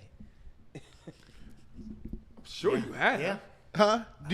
Black people walk into stores and put your hands in your pockets so nobody think you stealing? Really? I thought It's a conscious decision to do it. It's A conscious decision to I do thought it it. was the opposite. I No. always thought that you keep them out so they can know you ain't taking something. I don't put my hands in my pocket. They think I got the strap. No, typically They people think be I got like, the gun. See, "No, this is I'm my good." point. Yeah. You don't know which way to judge. But the common factor. You better show me your hand. When you is walk a in the store, judgment. you probably don't think either way about it. No. Me either. And that, Either way, but right. that's the point of what he's saying. He doesn't have to go in the store to even think about that. I don't think about it either. You literally walk. But you're the outlier. You've had money a long time. You've been since you was young. So I was broke. When I was broke going to Buddha Market, I wasn't like, Mama, But you, I can't get it. But you were but as an stealing shit adult, you out- think I was stealing. Either that or set it on fire. Let's call back. Yeah, what kind of outlier is that? I was stealing. I was the killer. showing them what you were doing. All right, let's get up out of here because these batteries are about to go. I know they are. All right, appreciate y'all rocking with us. Episode 19, On the Rocks, in the bag. We coming back. See you guys later in the week. Go. Peace. Right. I'm glad he said that. No one chooses football. Football chooses you. It's so crazy people still stuck in Patrick Mahomes in the offense. I'm like, do you see these numbers? This is Marcellus Wiley on the rocks.